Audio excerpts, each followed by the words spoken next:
What is the Bhagavad Gita? The Bhagavad Gita is the Word of God in person.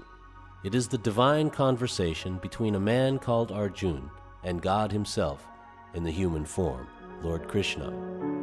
The conversation took place in Kurukshetra, India, more than 5,000 years ago. The Bhagavad Gita answers the all-important questions of who are we? Who is God? Why do we suffer? Is there life after death? Is there life on other planets? How do we become and remain happy in this and the next life? How can we attain the kingdom of God?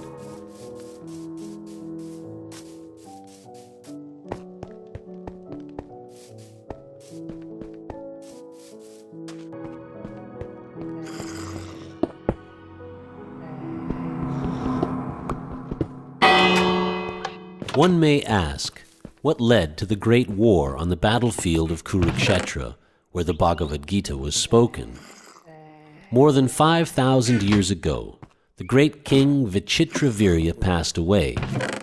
Because his eldest son, Dhritarashtra, was born blind and thus not fit to rule, Pandu, the younger son, inherited the kingdom. After the death of King Pandu, his 5 sons, known as the Pandavas, became the lawful inheritors of the kingdom. But as the Pandavas were just still boys, Dhritarashtra assumed the throne for himself.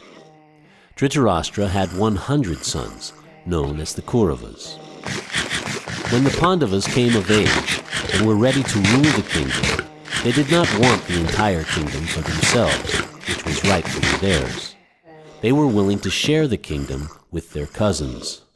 Thus the kingdom was divided into 2 halves between the Pandavas and the Kauravas. Duryodhana, the eldest of the Kauravas, was not satisfied with his share. He wanted to enjoy the entire kingdom for himself. He made several attempts to kill the Pandavas, but was unsuccessful.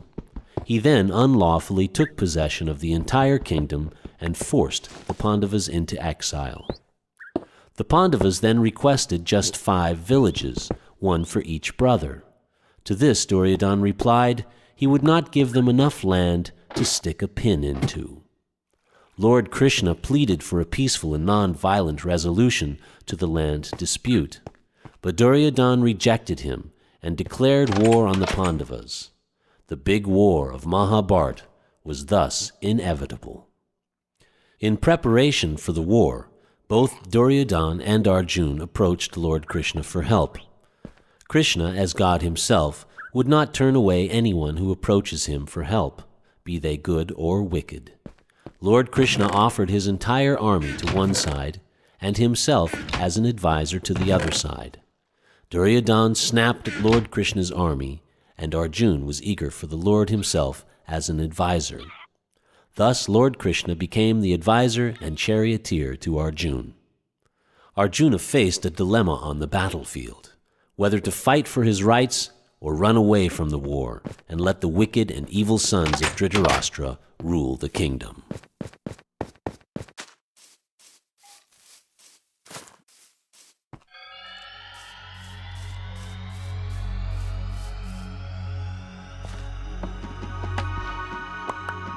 Bhagavad Gita as it is, the original 1972 Macmillan edition. Chapter 1, Observing the Armies on the Battlefield of Kurukshetra. Dhritarashtra said, O Sanjaya, after assembling in the place of pilgrimage at Kurukshetra, what did my sons and the sons of Pandu do, being desirous to fight? Sanjaya said, O king, after looking over the army gathered by the sons of Pandu, King Duryodhana went to his teacher and began to speak the following words. O my teacher, behold the great army of the sons of Pandu, so expertly arranged by your intelligent disciple, the son of Drupada. Here in this army there are many heroic bowmen equal in fighting to Bhima and Arjuna. There are also great fighters like Yuyudhana, Virata, and Drupada. There are also great heroic powerful fighters like Drishtaketu, Chekitana, Kasiraj, Purujit, Kuntibhoj, and Shaibya. There are the mighty Yudhamanyu, the very powerful Uttamaja, the son of Subhadra, and the sons of Draupadi. All these warriors are great chariot fighters. O best of the Brahmanas, for your information, let me tell you about the captains who are especially qualified to lead my military force. There are personalities like yourself, Bhishma, Karna, Kripa, Ashvatthama, Vikarna, and the son of Somodatta called Bhurishrava, who are always victorious in battle. There are many other heroes who are prepared to lay down their lives for my sake. All of them are well equipped with different kinds of weapons, and all are experienced in military science. Our strength is immeasurable, and we are perfectly protected by Grandfather Bhishma, whereas the strength of the Pandavas, carefully protected by Bhima, is limited. Now all of you must give full support to Grandfather Bhishma, standing at your respective strategic points in the phalanx of the army. Then Bhishma, the great valiant grandsire of the Kuru dynasty, the grandfather of the fighters, blew his conch shell very loudly, like the sound of a lion, giving Duryodhana joy. After that, the conch shells, bugles, trumpets, drums, and horns were all suddenly sounded, and the combined sound was tumultuous. On the other side, both Lord Krishna and Arjuna, stationed on a great chariot drawn by white horses, sounded their transcendental conch shells.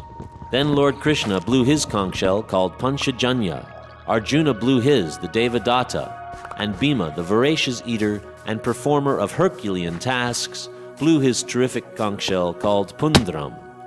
King Yudhisthira, the son of Kunti, blew his conch shell, the Ananta Vijaya, and Nakula and Sahadev blew the Sugosha and Manipushpaka. That great archer, the king of Kashi, the great fighter Shikhandi, Dristajumna, Virata, and the unconquerable Satyaki, Drupada, the sons of Draupadi, and the others, O king, such as the son of Subhadra, greatly armed, all blew their respective conch shells. The blowing of these different conch shells became uproarious, and thus vibrating both in the sky and on the earth, it shattered the hearts of the sons of Dhritarashtra. O king, at that time Arjuna, the son of Pandu, who was seated in his chariot, his flag marked with Hanuman, took up his bow and prepared to shoot his arrows, looking at the sons of Dhritarashtra. O king, Arjuna then spoke to Rishikesh these words. Arjuna said, O infallible one, please draw my chariot between the two armies, so that I may see who is present here, who is desirous of fighting, and with whom I must contend in this great battle attempt.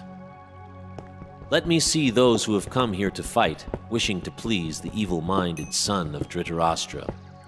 Sanjaya said, O descendant of Bharata, being thus addressed by Arjuna, Lord Krishna drew up the fine chariot in the midst of the armies of both parties. In the presence of Bhishma, Drona, and all the other chieftains of the world, Rishikesh, the Lord said, Just behold, Partha, all the Kurus who are assembled here. There Arjuna could see within the midst of the armies of both parties his fathers, grandfathers, teachers, maternal uncles, brothers, sons, grandsons, friends, and also his father-in-law and well-wishers, all present there. When the son of Kunti, Arjuna, saw all these different grades of friends and relatives, he became overwhelmed with compassion and spoke thus. Arjuna said, My dear Krishna, seeing my friends and relatives present before me in such a fighting spirit, I feel the limbs of my body quivering and my mouth drying up. My whole body is trembling and my hair is standing on end. My bow Gandiva is slipping from my hand and my skin is burning. I am now unable to stand here any longer. I am forgetting myself and my mind is reeling. I foresee only evil, O killer of the Keshi demon. I do not see how any good can come from killing my own kinsman in this battle, nor can I, my dear Krishna, desire any subsequent victory, kingdom, or happiness. O Govinda, of what avail to us are kingdoms, happiness, or even life itself, when all those for whom we may desire them are now arrayed in this battlefield? O Madhusudana, when teachers, fathers, sons, grandfathers, maternal uncles, fathers-in-law, grandsons, brothers-in-law, and all relatives are ready to give up their lives and properties and are standing before me, then why should I wish to kill them, though I may survive? O maintainer of all creatures, I am not prepared to fight with them, even in exchange for the three worlds, let alone this earth. Sin will overcome us if we slay such aggressors. Therefore, it is not proper for us to kill the sons of Dhritarashtra and our friends. What should we gain, O Krishna, husband of the goddess of fortune? And how could we be happy by killing our own kinsmen? O Janardana, although these men, overtaken by greed, see no fault in killing one's family or quarreling with friends, why should we, with knowledge of the sin, engage in these acts? With the destruction of dynasty, the eternal family tradition is vanquished, and thus the rest of the family becomes involved in irreligious practice. When irreligion is prominent in the family, O Krishna, the women of the family become corrupt, and from the degradation of womanhood, O descendant of Vrishni, comes unwanted progeny. When there is increase of unwanted population, a hellish situation is created both for the family and for those who destroy the family tradition. In such corrupt families, there is no offering of oblations of food and water to the ancestors. Due to the evil deeds of the destroyers of family tradition, all kinds of community projects and family welfare activities are devastated. O Krishna, maintainer of the people, I have heard by disciplic succession that those who destroy family traditions dwell always in hell. Alas, how strange it is that we are preparing to commit greatly sinful acts, driven by the desire to enjoy royal happiness.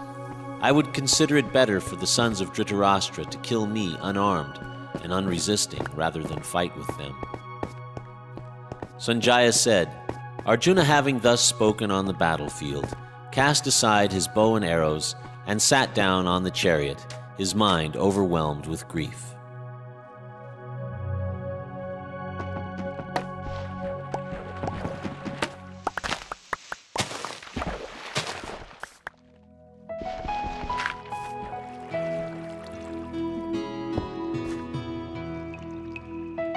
Chapter 2.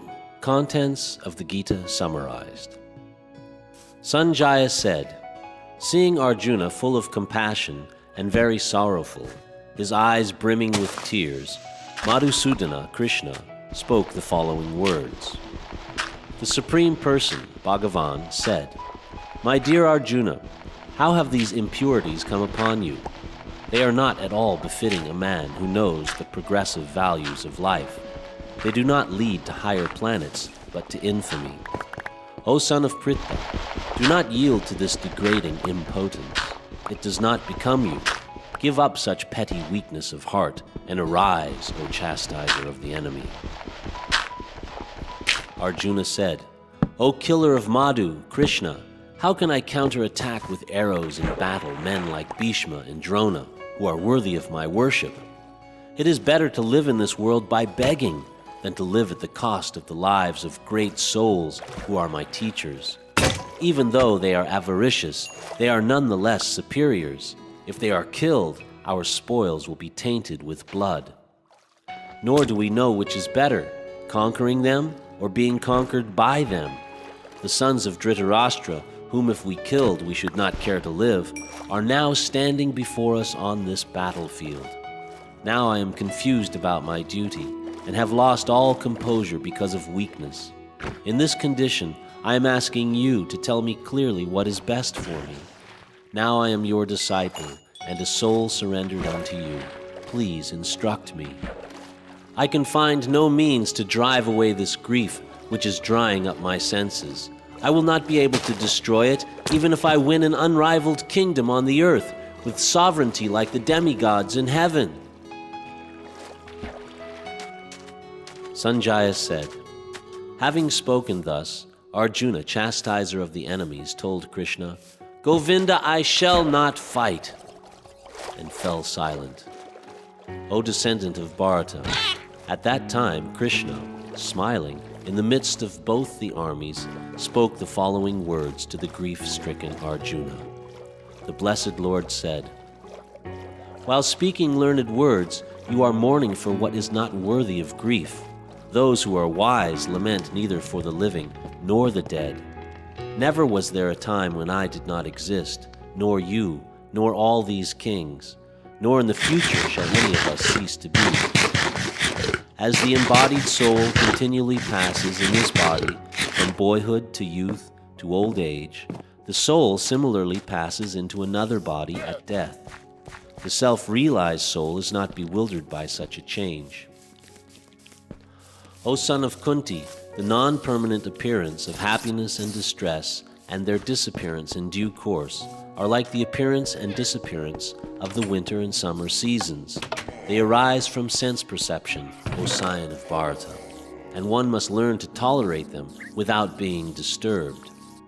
O best among men, Arjuna, the person who is not disturbed by happiness and distress and is steady in both is certainly eligible for liberation. Those who are seers of the truth have concluded that of the non-existent there is no endurance, and of the existent there is no cessation. This seers have concluded by studying the nature of both. Know that which pervades the entire body is indestructible.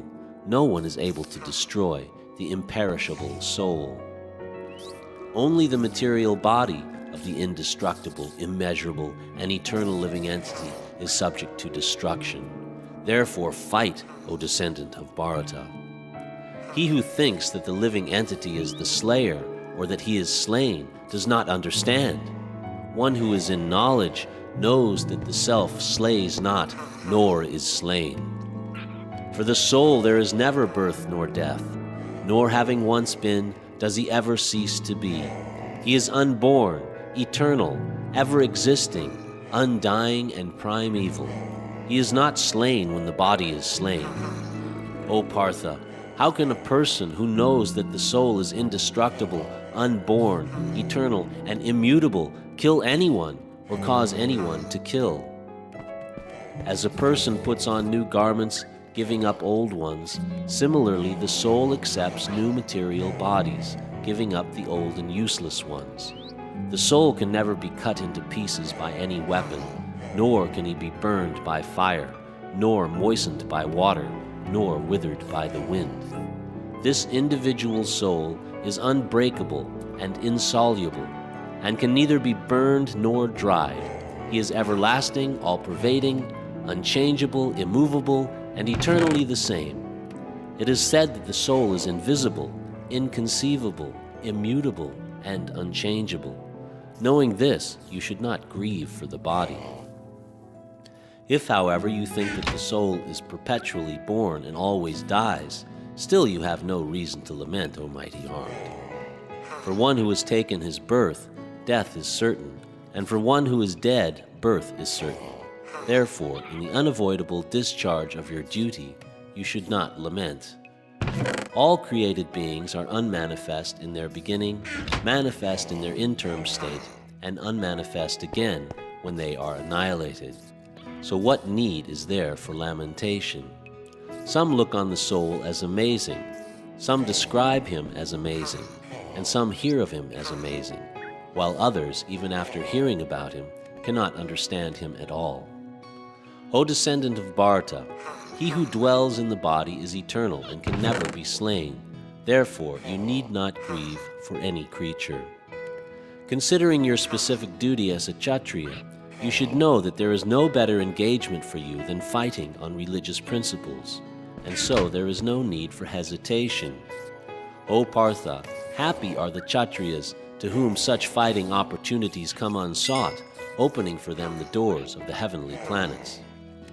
If, however, you do not fight this religious war, then you will certainly incur sins for neglecting your duties, and thus lose your reputation as a fighter.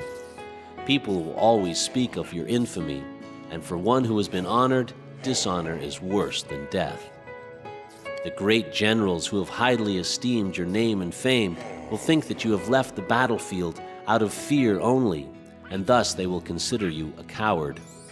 Your enemies will describe you in many unkind words and scorn your ability. What could be more painful for you? O son of Kunti, either you will be killed on the battlefield and attain the heavenly planets, or you will conquer and enjoy the earthly kingdom. Therefore, get up and fight with determination. Do thou fight for the sake of fighting, without considering happiness or distress, loss or gain, victory or defeat. and by so doing you shall never incur sin. Thus far I have declared to you the analytical knowledge of Sankhya philosophy. Now listen to the knowledge of yoga, whereby one works without fruitive result. O son of Partha, when you act by such intelligence, you can free yourself from the bondage of works. In this endeavor there is no loss or diminution, and a little advancement on this path can protect one from the most dangerous type of fear.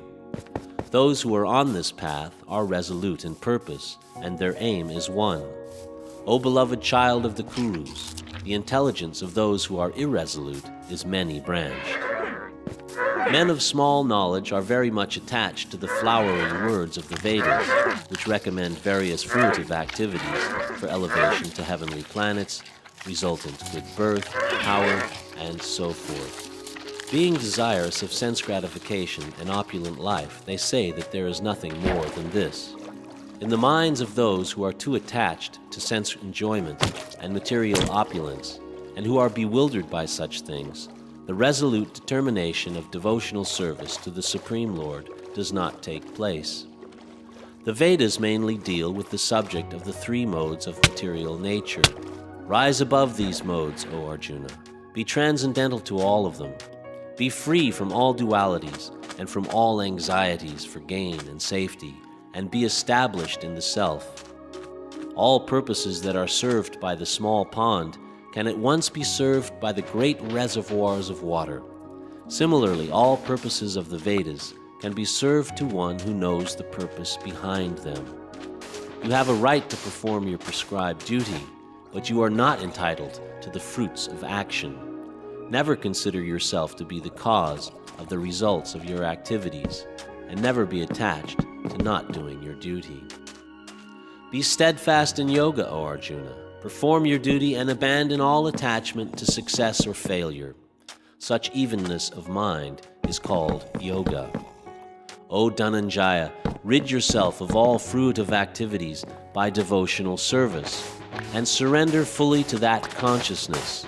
Those who want to enjoy the fruits of their work are misers. A man engaged in devotional service rids himself of both good and bad actions, even in this life. Therefore, strive for yoga, O Arjuna, which is the art of all work. The wise engaged in devotional service take refuge in the Lord and free themselves from the cycle of birth and death by renouncing the fruits of action in the material world. In this way, they can attain that state beyond all miseries. When your intelligence has passed out of the dense forest of delusion, you shall become indifferent to all that has been heard and all that is to be heard. When your mind is no longer disturbed by the flowery language of the Vedas, and when it remains fixed in the trance of self-realization, then you will have attained the divine consciousness. Arjuna said, "What are the symptoms of one whose consciousness is thus merged in transcendence? How does he speak, and what is his language? How does he sit, and how does he walk?" The Blessed Lord said, "O Partha, when a man gives up all varieties of sense desire which arise from mental concoction, and when his mind finds satisfaction in the self alone, then he is said to be in pure transcendental consciousness. One who is not disturbed in spite of the threefold miseries, who is not elated when there is happiness, and who is free from attachment, fear, and anger, is called a sage of steady mind. He who is without attachment, who does not rejoice when he obtains good, nor lament when he obtains evil, is firmly fixed in perfect knowledge. One who is able to withdraw his senses from sense objects, as the tortoise draws his limbs within the shell, is to be understood as truly situated in knowledge. The embodied soul may be restricted from sense enjoyment, though the taste for sense objects remains, but ceasing such engagements by experiencing a higher taste is fixed in consciousness. The senses are so strong and impetuous, O Arjuna, that they forcibly carry away the mind even of a man of discrimination who is endeavoring to control them. One who restrains his senses and fixes his consciousness upon me is known as a man of steady intelligence. While contemplating the objects of the senses, a person develops attachment for them, and from such attachment lust develops, and from lust anger arises. From anger delusion arises, and from delusion bewilderment of memory. When memory is bewildered, intelligence is lost, and when intelligence is lost, one falls down again into the material pool. One who can control his senses by practicing the regulated principles of freedom can obtain the complete mercy of the Lord and thus become free from all attachment and aversion. For one who is so situated in the divine consciousness, the threefold miseries of material existence exist no longer. In such a happy state, one's intelligence soon becomes steady. One who is not in transcendental consciousness can have neither a controlled mind nor a steady intelligence, without which there is no possibility of peace. And how can there be any happiness without peace? As a boat on the water is swept away by a strong wind, even one of the senses on which the mind focuses can carry away a man's intelligence. Therefore, O mighty armed, one whose senses are restrained from their objects is certainly of steady intelligence. What is night for all beings is the time of awakening for the self-controlled, and the time of awakening for all beings is night for the introspective sage. A person who is not disturbed by the incessant flow of desires that enter like rivers into an ocean, which is ever being filled but is always still, can alone achieve peace, not the man who strives to satisfy such desires. A person who has given up all desires for sense gratification, who lives free from desires, who has given up all sense of proprietorship and is devoid of false ego, he alone can attain real peace. That is the way of the spiritual and godly life, after attaining which a man is not bewildered. Being so situated, even at the hour of death, one can enter into the kingdom of God.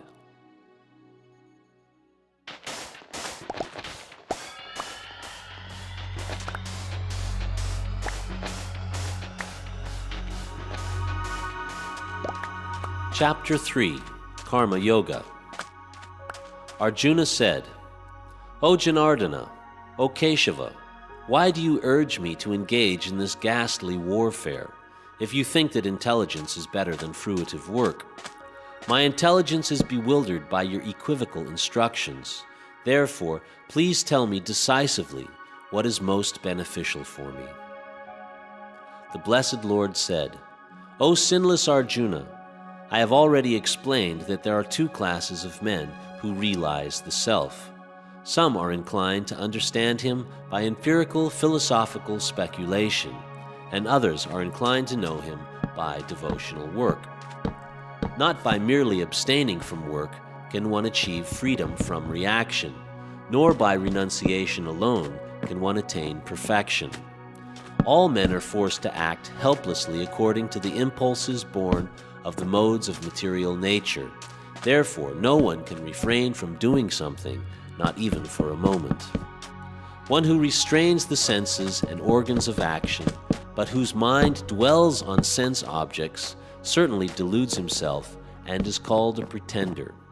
On the other hand, he who controls the senses by the mind and engages his active organs in works of devotion without attachment is by far superior. Perform your prescribed duty, for action is better than inaction.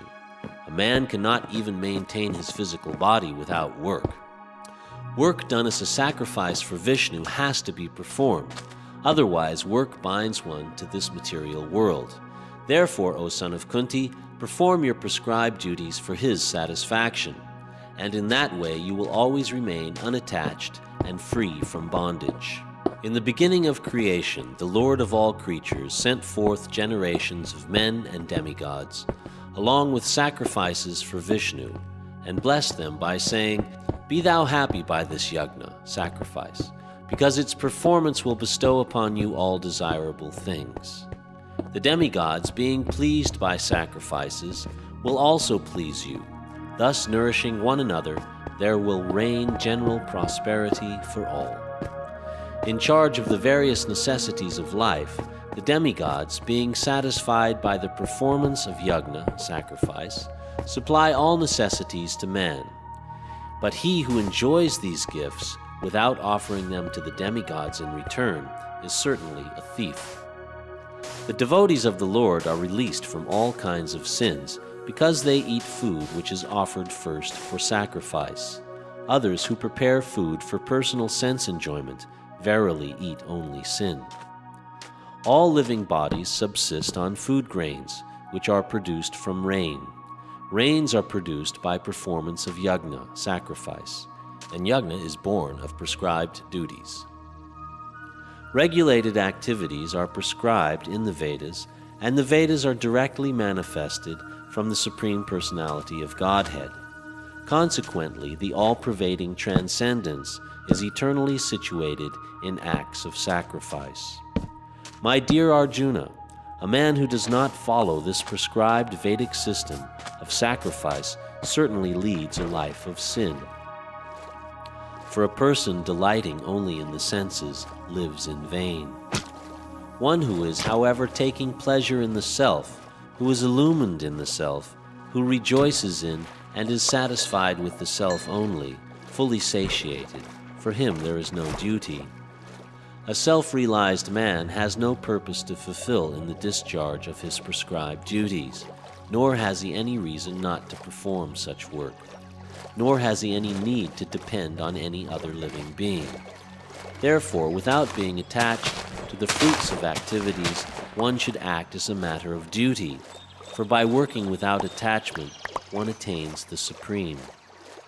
Even kings like Janaka and others attained the perfectional stage by performance of prescribed duties. Therefore, just for the sake of educating the people in general, you should perform your work.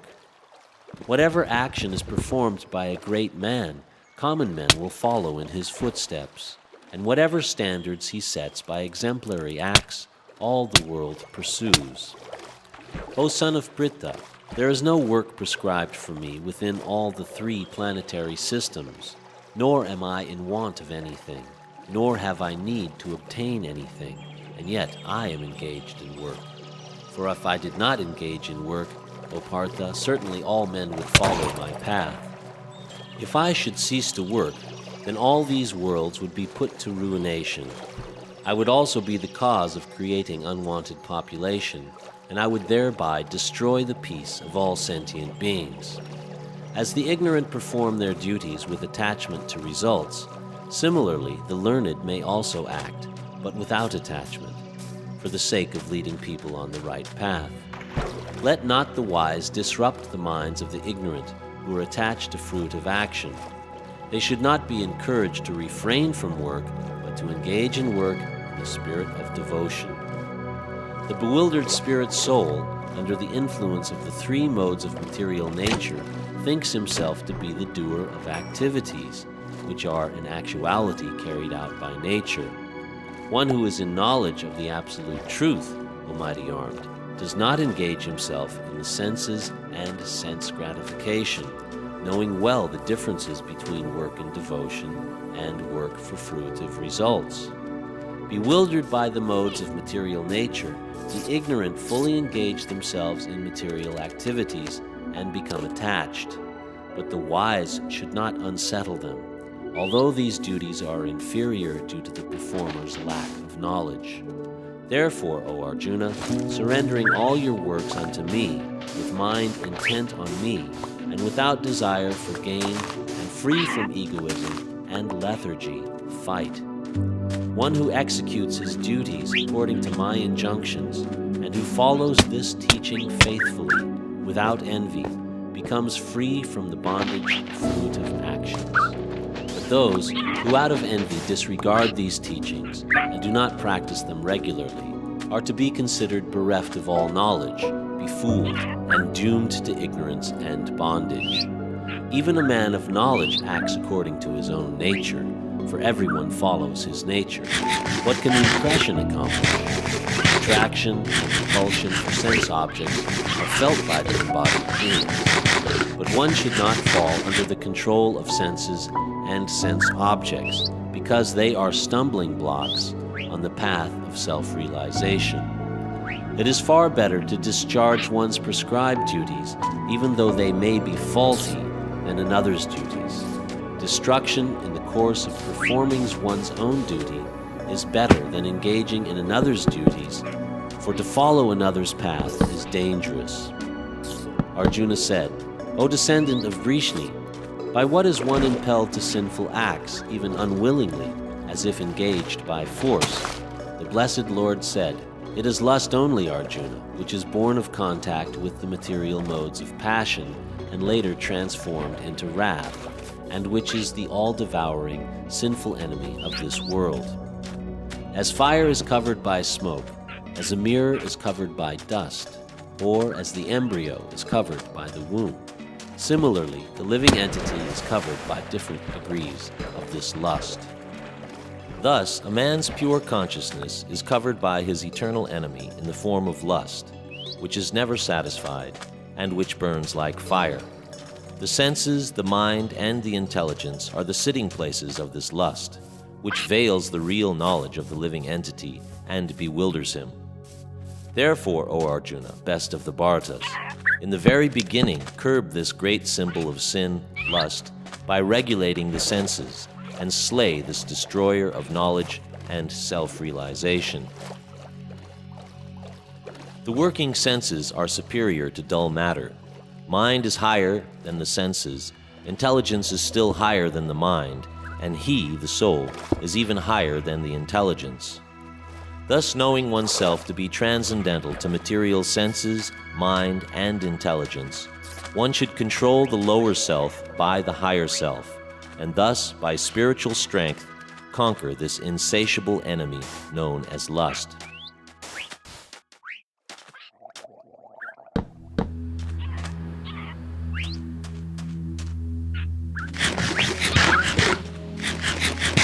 Chapter 4, Transcendental Knowledge. The Blessed Lord said, I instructed this imperishable science of yoga to the sun god, Vivishwan, and Vivishwan instructed it to Manu, the father of mankind, and Manu in turn instructed it to Ikshvaku. This supreme science was thus received through the chain of disciplic succession, and the saintly kings understood it in that way. But in due course of time the succession was broken, and therefore the science as it is appears to be lost. That very ancient science of the relationship with the Supreme is today told by me to you, because you are my devotee as well as my friend.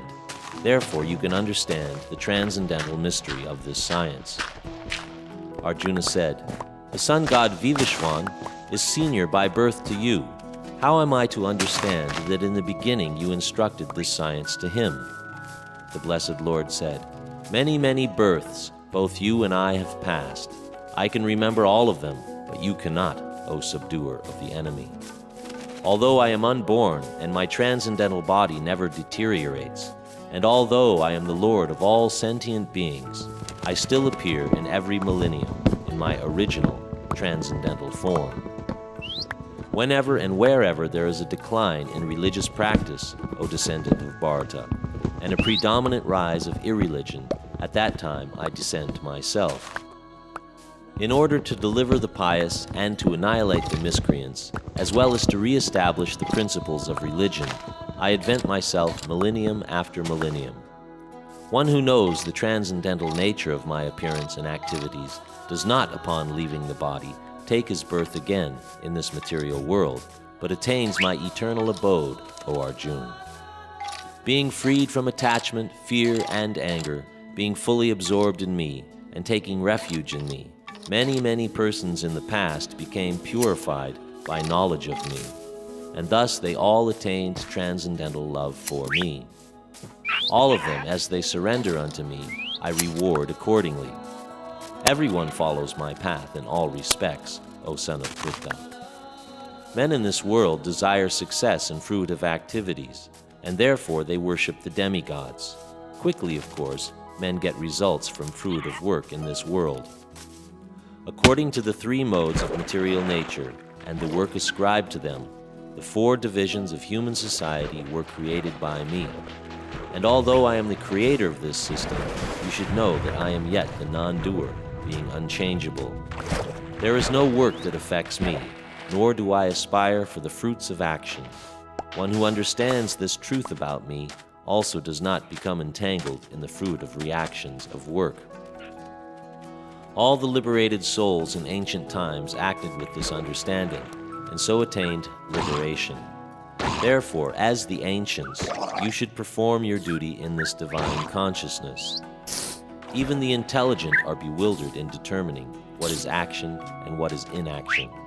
Now I shall explain to you what action is, knowing which you shall be liberated from all sins.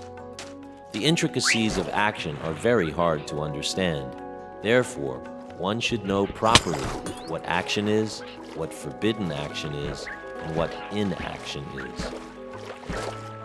One who sees inaction in action and action in inaction is intelligent among men, and he is in the transcendental position, although engaged in all sorts of activities. One is understood to be in full knowledge, whose every act is devoid of desire for sense gratification. He is said by sages to be a worker whose fruit of action is burned up by the fire of perfect knowledge. Abandoning all attachment to the results of his activities, ever satisfied and independent, he performs no fruit of action, although engaged in all kinds of undertakings. Such a man of understanding acts with mind and intelligence perfectly controlled, gives up all sense of proprietorship over his possessions, and acts only for the bare necessities of life. Thus working, he is not affected by sinful reactions. He who is satisfied with gain which comes of its own accord, who is free from duality and does not envy, who is steady both in success and failure, is never entangled, although performing actions. The work of a man who is unattached to the modes of material nature and who is fully situated in transcendental knowledge merges entirely into transcendence. A person who is fully absorbed in Krishna consciousness is sure to attain the spiritual kingdom because of his full contribution to spiritual activities, in which the consummation is absolute and that which is offered is of the same spiritual nature. Some yogis perfectly worship the demigods by offering different sacrifices to them, and some of them offer sacrifices in the fire of the Supreme Brahman. Some of them sacrifice the hearing process and the senses in the fire of the controlled mind, and others sacrifice the objects of the senses, such as sound, in the fire of sacrifice. Those who are interested in self-realization in terms of mind and sense control offer the functions of all the senses as well as the vital force, breath, as oblations into the fire of the controlled mind. There are others who, enlightened by sacrificing their material possessions in severe austerities, take strict vows and practice the yoga of eightfold mysticism, and others study the Vedas for the advancement of transcendental knowledge. And there are even others who are inclined to the process of breath restraint, to remain in trance, and they practice stopping the movement of the outgoing breath into the incoming, and the incoming breath into the outgoing, and thus at last remain in trance, stopping all breathing. Some of them, curtailing the eating process, offer the outgoing breath into itself as a sacrifice. All these performers who know the meaning of sacrifice become cleansed of sinful reaction, and having tasted the nectar of the remnants of such sacrifice, they go to the supreme eternal atmosphere. O best of the Kuru dynasty, without sacrifice one can never live happily on this planet, or in this life. What then of the next? All these different types of sacrifice are approved by the Vedas, and all of them are born of different types of work. Knowing them as such, you will become liberated. O chastiser of the enemy, the sacrifice of knowledge is greater than the sacrifice of material possessions. O son of Pritha, after all, the sacrifice of work culminates in transcendental knowledge. Just try to learn the truth by approaching a spiritual master. Inquire from him submissively and render service unto him. The self-realized soul can impart knowledge unto you because he has seen the truth. And when you have thus learned the truth, you will know that all living beings are but part of me, and that they are in me and are mine. Even if you are considered to be the most sinful of all sinners, when you are situated in the boat of transcendental knowledge, you will be able to cross over the ocean of miseries. As the blazing fire turns firewood to ashes, O Arjuna, so does the fire of knowledge burn to ashes all reactions to material activities. In this world there is nothing so sublime and pure as transcendental knowledge. Such knowledge is the mature fruit of all mysticism, and one who has achieved this enjoys the self within himself in due course of time. A faithful man who is absorbed in transcendental knowledge and who subdues his senses quickly attains the supreme spiritual peace. But ignorant and faithless persons who doubt the revealed scriptures do not attain God consciousness. For the doubting soul, there is happiness neither in this world nor in the next. Therefore, one who has renounced the fruits of his action, whose doubts are destroyed by transcendental knowledge, and who is situated firmly in the self, is not bound by works, O conqueror of riches. Therefore, the doubts which have arisen in your heart out of ignorance should be slashed by the weapon of knowledge. Armed with yoga, O Bharata, stand and fight.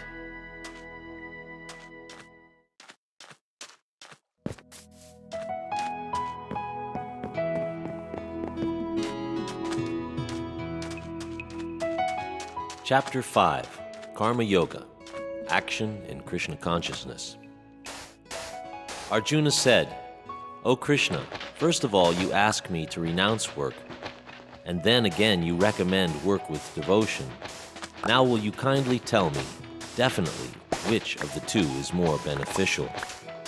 The Blessed Lord said, the renunciation of work and work in devotion are both good for liberation. But of the two, work in devotional service is better than renunciation of works. One who neither hates nor desires the fruits of his activities is known to be always renounced. Such a person, liberated from all dualities, easily overcomes material bondage and is completely liberated, O mighty armed Arjuna. Only the ignorant speak of karma yoga and devotional service as being different from the analytical study of the material world, Sankhya. Those who are actually learned say that he who applies himself well to one of these paths achieves the results of both. One who knows that the position reached by means of renunciation can also be attained by works in devotional service, and who therefore sees that the path of works and the path of renunciation are one, sees things as they are. Unless one is engaged in the devotional service of the Lord, mere renunciation of activities cannot make one happy. The sages, purified by works of devotion, achieve the supreme without delay. One who works in devotion, who is a pure soul, and who controls his mind and senses, is dear to everyone, and everyone is dear to him. Although always working, such a man is never entangled. A person in the divine consciousness, although engaged in seeing, hearing, touching, smelling, eating, moving about, sleeping, and breathing, always knows within himself that he actually does nothing at all. Because while speaking, evacuating, receiving, opening, or closing his eyes, he always knows that only the material senses are engaged with their objects, and that he is aloof from them. One who performs his duty without attachment, surrendering the results unto the Supreme God, is not affected by sinful action, as the lotus leaf is untouched by water. The yogis, abandoning attachment, act with body, mind, intelligence, and even with the senses, only for the purpose of purification. The steadily devoted soul attains unadulterated peace, because he offers the result of all activities to me, whereas a person who is not in union with the divine, who is greedy for the fruits of his labor, becomes entangled. When the embodied living being controls his nature and mentally renounces all actions, he resides happily in the city of 9 gates, the material body, neither working nor causing work to be done. The embodied spirit, master of the city of his body, does not create activities, nor does he induce people to act, nor does he create the fruits of action. All this is enacted by the modes of material nature. Nor does the Supreme Spirit assume anyone's sinful or pious activities. Embodied beings, however, are bewildered because of the ignorance which covers their real knowledge. When, however, one is enlightened with the knowledge by which nescience is destroyed, then his knowledge reveals everything, as the sun lights up everything in the daytime. When one's intelligence, mind, faith, and refuge are all fixed in the Supreme, then one becomes fully cleansed of misgivings through complete knowledge and thus proceeds straight on the path of liberation. The humble sage, by virtue of true knowledge, sees with equal vision a learned and gentle Brahmana, a cow, an elephant, a dog, and a dog-eater, outcast. Those whose minds are established in sameness and equanimity have already conquered the conditions of birth and death. They are flawless like Brahman, and thus they are already situated in Brahman. A person who neither rejoices upon achieving something pleasant, nor laments upon obtaining something unpleasant, who is self-intelligent, unbewildered, and who knows the science of God, is to be understood as already situated in transcendence. Such a liberated person is not attracted to material sense pleasure or external objects, but is always in trance, enjoying the pleasure within. In this way, the self-realized person enjoys unlimited happiness, for he concentrates on the Supreme. An intelligent person does not take part in the sources of misery, which are due to contact with the material senses. O son of Kunti, such pleasures have a beginning and an end, and so the wise man does not delight in them. Before giving up this present body, if one is able to tolerate the urges of the material senses and check the force of desire and anger, he is a yogi and is happy in this world. One whose happiness is within, who is active within, who rejoices within, and is illumined within, is actually the perfect mystic. He is liberated in the Supreme, and ultimately he attains the Supreme. One who is beyond duality and doubt, whose mind is engaged within, who is always busy working for the welfare of all sentient beings, and who is free from all sins, achieves liberation in the Supreme. Those who are free from anger and all material desires, who are self-realized, self-disciplined, and constantly endeavoring for perfection, are assured of liberation in the Supreme in the very near future. Shutting out all external sense objects, keeping the eyes and vision concentrated between the 2 eyebrows, suspending the inward and outward breaths within the nostrils, thus controlling the mind, senses, and intelligence, the transcendentalist becomes free from desire, fear, and anger. One who is always in this state is certainly liberated. The sages, knowing me as the ultimate purpose of all sacrifices and austerities, the supreme lord of all planets and demigods, and the benefactor and well-wisher of all living entities, attain peace from the pangs of material miseries.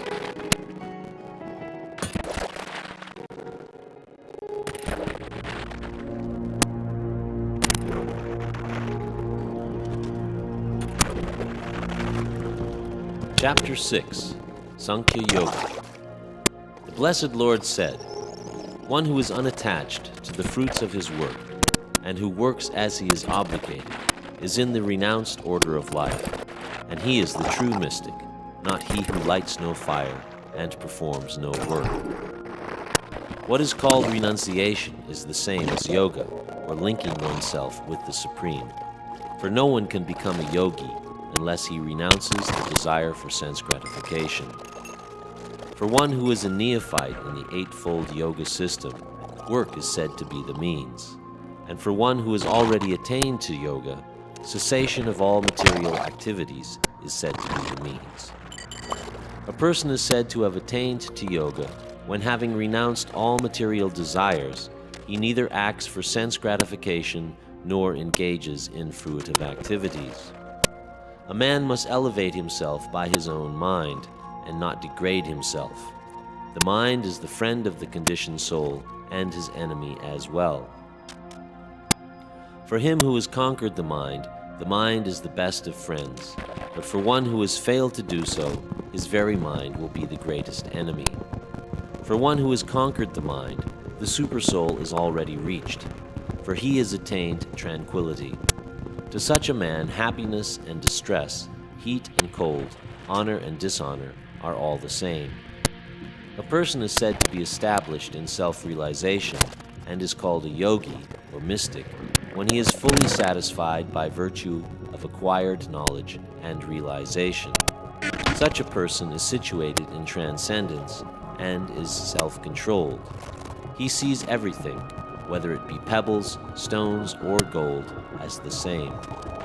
A person is said to be still further advanced when he regards all, the honest well-wisher, friends and enemies, the envious, the pious, the sinner, and those who are indifferent and impartial with an equal mind. A transcendentalist should always try to concentrate his mind on the Supreme Self. He should live alone in a secluded place and should always carefully control his mind. He should be free from desire and feelings of possessiveness. To practice yoga, one should go to a secluded place and should lay kusha grass on the ground and then cover it with a deerskin and a soft cloth. The seat should neither be too high nor too low and should be situated in a sacred place. The yogi should then sit on it very firmly and should practice yoga by controlling the mind and the senses, purifying the heart and fixing the mind on one point. One should hold one's body, neck, and head erect in a straight line and stare steadily at the tip of the nose. Thus, with an unagitated, subdued mind, devoid of fear, completely free from sex life, one should meditate upon me within the heart and make me the ultimate goal of life. Thus, practicing control of the body, mind, and activities, the mystic transcendentalist attains to the kingdom of God, or the abode of Krishna, by cessation of material existence. There is no possibility of one becoming a yogi, O Arjuna, if one eats too much, or eats too little, sleeps too much, or does not sleep enough. He who is temperate in his habits of eating, sleeping, working, and recreation can mitigate all the material pains by practicing the yoga system. When the yogi, by practice of yoga, disciplines his mental activities and becomes situated in transcendence, devoid of all material desires, he is said to have attained yoga. As a lamp in a windless place does not waver, so the transcendentalist, whose mind is controlled, remains always steady in his meditation on the transcendent self. The stage of perfection is called trance, or samadhi, when one's mind is completely restrained from material mental activities by practice of yoga. This is characterized by one's ability to see the self by the pure mind and to relish and rejoice in the self. In that joyous state, one is situated in boundless transcendental happiness and enjoys himself through transcendental senses. Established thus, one never departs from the truth, and upon gaining this, he thinks there is no greater gain. Being situated in such a position, one is never shaken even in the midst of greatest difficulty. This indeed is actual freedom from all miseries arising from material contact. One should engage oneself in the practice of yoga with undeviating determination and faith. One should abandon without exception all material desires born of false ego and thus control all the senses on all sides by the mind. Gradually, step by step, with full conviction, one should become situated in trance by means of intelligence, and thus the mind should be fixed on the self alone and should think of nothing else. From whatever and wherever the mind wanders due to its flickering and unsteady nature, one must certainly withdraw it and bring it back under the control of the self. The yogi whose mind is fixed on me verily attains the highest happiness. By virtue of his identity with Brahman, he is liberated. His mind is peaceful, his passions are quieted, and he is freed from sin. Steady in the self, being freed from all material contamination, the yogi achieves the highest perfectional stage of happiness in touch with the supreme consciousness. A true yogi observes me in all beings, and also sees every being in me. Indeed, the self-realized man sees me everywhere. For one who sees me everywhere and sees everything in me, I am never lost, nor is he ever lost to me. The yogi who knows that I and the Supersoul within all creatures are one worships me and remains always in me in all circumstances. He is a perfect yogi who, by comparison to his own self, sees the true equality of all beings, both in their happiness and distress, O Arjuna. Arjuna said, O Madhusudana, the system of yoga which you have summarized appears impractical and unendurable to me, for the mind is restless and unsteady.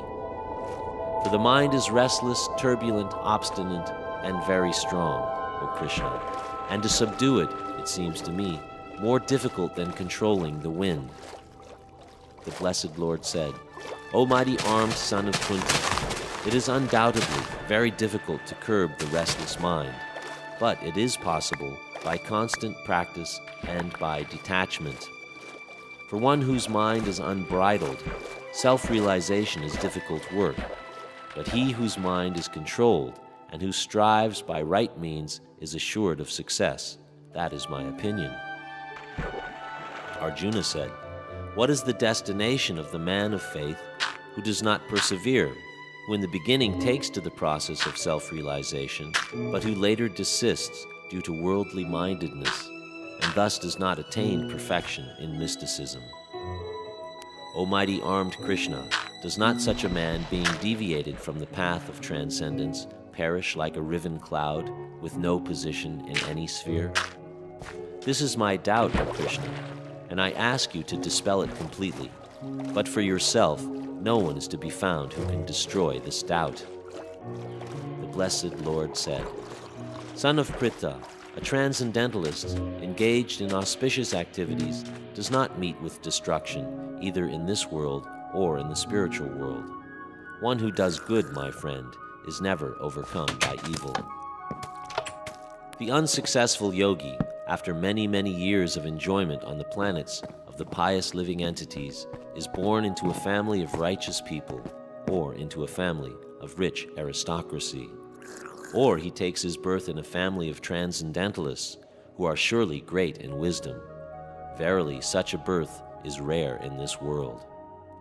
On taking such a birth, he again revives the divine consciousness of his previous life, and he tries to make further progress in order to achieve complete success, O son of Kuru.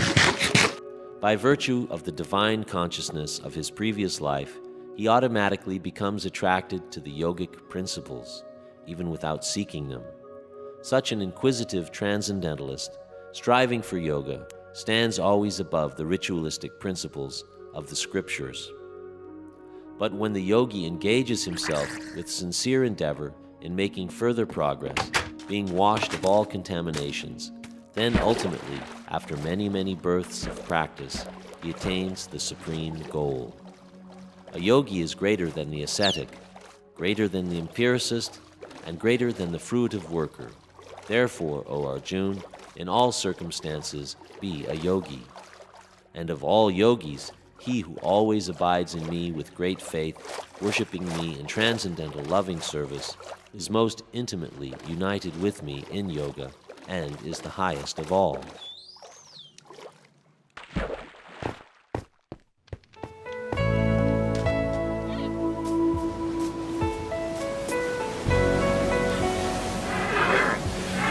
Chapter 7, Knowledge of the Absolute. Now hear, O son of Pritha, Arjuna, how by practicing yoga in full consciousness of me, with mind attached to me, you can know me in full, free from doubt. I shall now declare unto you in full this knowledge, both phenomenal and noumenal, by knowing which there shall remain nothing further to be known. Out of many thousands among men, one may endeavor for perfection, and of those who have achieved perfection, hardly one knows me in truth. Earth, water, fire, air, ether, mind, intelligence, and false ego, altogether these 8 comprise my separate material energies. Besides this inferior energy, O mighty armed Arjuna, there is a superior energy of mine, which are all living entities who are struggling with material nature and are sustaining the universe. Of all that is material and all that is spiritual in this world, know for certain that I am both its origin and dissolution. O conqueror of wealth, Arjuna, there is no truth superior to me. Everything rests upon me as pearls are strung on a thread. O son of Kunti, Arjuna, I am the taste of water, the light of the sun and the moon, the syllable Om in the Vedic mantras. I am the sound in ether and the ability in man. I am the original fragrance of the earth, and I am the heat and fire. I am the life of all that lives, and I am the penance of all ascetics. O son of Pritha, know that I am the original seed of all existences, the intelligence of the intelligent, and the prowess of all powerful men. I am the strength of the strong, devoid of passion and desire. I am sex life, which is not contrary to religious principles, O Lord of the Bhartas, Arjuna. All states of being, be they of goodness, passion, or ignorance, are manifested by my energy. I am, in one sense, everything, but I am independent. I am not under the modes of this material nature. Deluded by the 3 modes, goodness, passion, and ignorance, the whole world does not know me, who am above the modes and inexhaustible. This divine energy of mine, consisting of the 3 modes of material nature, is difficult to overcome, but those who have surrendered unto me can easily cross beyond it. Those miscreants who are grossly foolish, lowest among mankind, whose knowledge is stolen by illusion, and who partake of the atheistic nature of demons, do not surrender unto me. O best among the Bharatas, Arjuna, 4 kinds of pious men render devotional service unto me: the distressed, the desire of wealth, the inquisitive, and he who is searching for knowledge of the Absolute. Of these, the wise one, who is in full knowledge in union with me through pure devotional service, is the best, for I am very dear to him, and he is dear to me. All these devotees are undoubtedly magnanimous souls, but he who is situated in knowledge of me I consider verily to dwell in me. Being engaged in my transcendental service, he attains me. After many births and deaths, he who is actually in knowledge surrenders unto me, knowing me to be the cause of all causes and all that is. Such a great soul is very rare. Those whose minds are distorted by material desires surrender unto demigods and follow the particular rules and regulations of worship according to their own natures. I am in everyone's heart as the supersoul. As soon as one desires to worship the demigods, I make his faith steady, so that he can devote himself to some particular deity. Endowed with such faith, he seeks favors of a particular demigod and obtains his desires. But in actuality, these benefits are bestowed by me alone. Men of small intelligence worship the demigods, and their fruits are limited and temporary. Those who worship the demigods go to the planets of the demigods, but my devotees ultimately reach my supreme planet. Unintelligent men, who know me not, think that I have assumed this form and personality. Due to their small knowledge, they do not know my higher nature, which is changeless and supreme. I am never manifest to the foolish and unintelligent. For them I am covered by my eternal creative potency, Yoga Maya, and so the deluded world knows me not, who am unborn and infallible. O Arjuna, as the Supreme Personality of Godhead, I know everything that has happened in the past, all that is happening in the present, and all things that are yet to come. I also know all living entities, but me no one knows. O scion of Bharta, Arjuna, O conqueror of the foe, all living entities are born into delusion, overcome by the dualities of desire and hate. Persons who have acted piously in previous lives and in this life, whose sinful actions are completely eradicated and who are freed from the duality of delusion, engage themselves in my service with determination. Intelligent persons who are endeavoring for liberation from old age and death take refuge in me in devotional service. They are actually Brahman because they entirely know everything about transcendental and fruitive activities. Those who know me as the Supreme Lord, as the governing principle of the material manifestation, who know me as the one underlying all the demigods and as the one sustaining all sacrifices, can with steadfast mind understand and know me even at the time of death.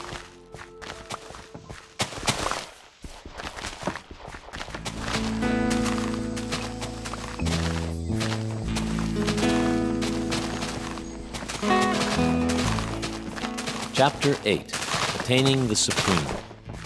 Arjuna inquired, O my Lord, O Supreme Person, what is Brahman? What is the Self? What are fruitive activities? What is this material manifestation? And what are the demigods? Please explain this to me. How does this Lord of Sacrifice live in the body? And in which part does he live, O Madhusudana? And how can those engaged in devotional service know you at the time of death? The Supreme Lord said, the indestructible, transcendental living entity is called Brahman, and his eternal nature is called the Self. Action pertaining to the development of these material bodies is called karma, or fruitive activities. Physical nature is known to be endlessly mutable. The universe is the cosmic form of the Supreme Lord, and I am that Lord represented as the Supersoul, dwelling in the heart of every embodied being. And whoever at the time of death quits his body, remembering me alone, at once attains my nature. Of this there is no doubt. Whatever state of being one remembers when he quits his body, that state he will attain without fail. Therefore, Arjuna, you should always think of me in the form of Krishna, and at the same time carry out your prescribed duty of fighting. With your activities dedicated to me, and your mind and intelligence fixed on me, you will attain me without doubt. He who meditates on the Supreme Personality of Godhead, his mind constantly engaged in remembering me, undeviated from the path, he, O Partha, Arjuna, is sure to reach me. One should meditate upon the Supreme Person as the one who knows everything, as he who is the oldest, who is the controller, who is smaller than the smallest, who is the maintainer of everything, who is beyond all material conception, who is inconceivable, and who is always a person. He is luminous like the sun, and being transcendental, is beyond this material nature.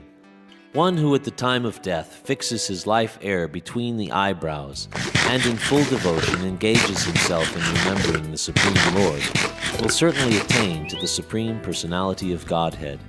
Persons learned in the Vedas who utter Omkara and who are great sages in the renounced order enter Brahman.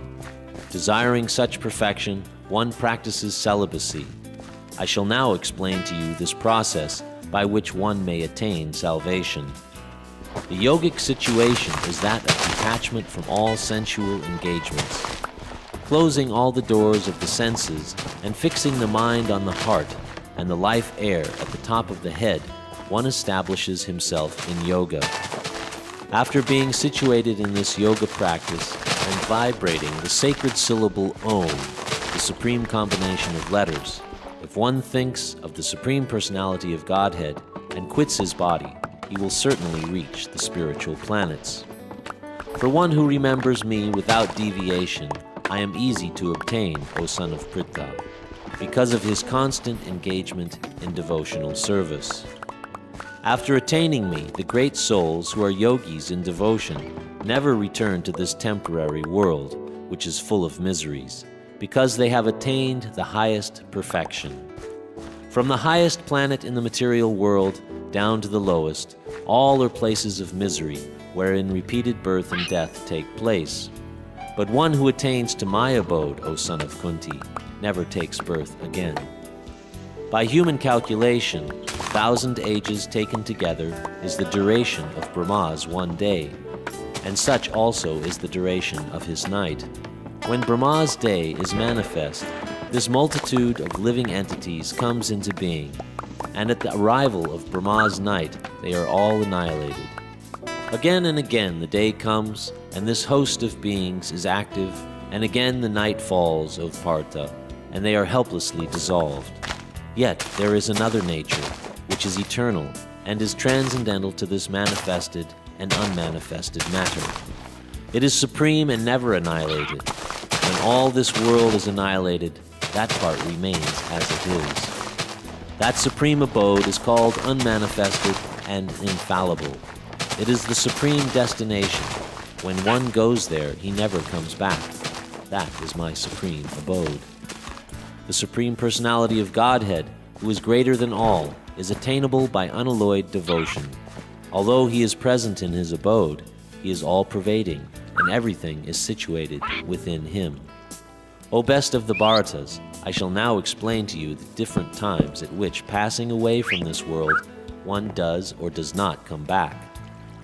Those who know the Supreme Brahman pass away from the world during the influence of the fiery god, in the light, at an auspicious moment, during the fortnight of the moon, and the 6 months when the sun travels in the north. The mystic who passes away from this world during the smoke, the night, the moonlight fortnight, or in the 6 months when the sun passes to the south, or who reaches the moon planet, again comes back.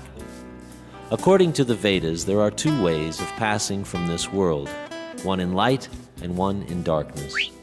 When one passes in light, he does not come back, but when one passes in darkness, he returns. The devotees who know these 2 paths, O Arjuna, are never bewildered. Therefore, be always fixed in devotion. A person who accepts the path of devotional service is not bereft of the results derived from studying the Vedas, performing austere sacrifices, giving charity, or pursuing philosophical and fruitive activities. At the end, he reaches the supreme abode.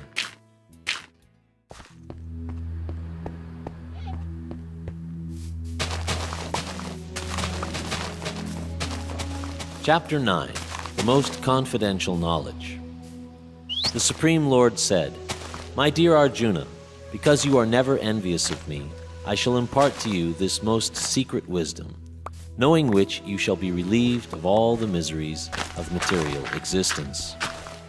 This knowledge is the king of education, the most secret of all secrets. It is the purest knowledge, and because it gives direct perception of the self by realization, it is the perfection of religion. It is everlasting, and it is joyfully performed. Those who are not faithful on the path of devotional service cannot attain me, O conqueror of foes, but return to birth and death in this material world. By me, in my unmanifested form, this entire universe is pervaded. All beings are in me, but I am not in them. And yet everything that is created does not rest in me. Behold my mystic opulence. Although I am the maintainer of all living entities, and although I am everywhere, still myself is the very source of creation. As the mighty wind blowing everywhere always rests in ethereal space, know that in the same manner all beings rest in me. O son of Kunti, at the end of the millennium, every material manifestation enters into my nature. At the beginning of another millennium, by my potency, I again create. The whole cosmic order is under me. By my will it is manifested again and again, and by my will it is annihilated at the end. O Dhananjaya, all this work cannot bind me. I am ever detached, seated as though neutral. This material nature is working under my direction, O son of Kunti, and it is producing all moving and unmoving beings. By its rule, this manifestation is created and annihilated again and again. Fools deride me when I descend in the human form.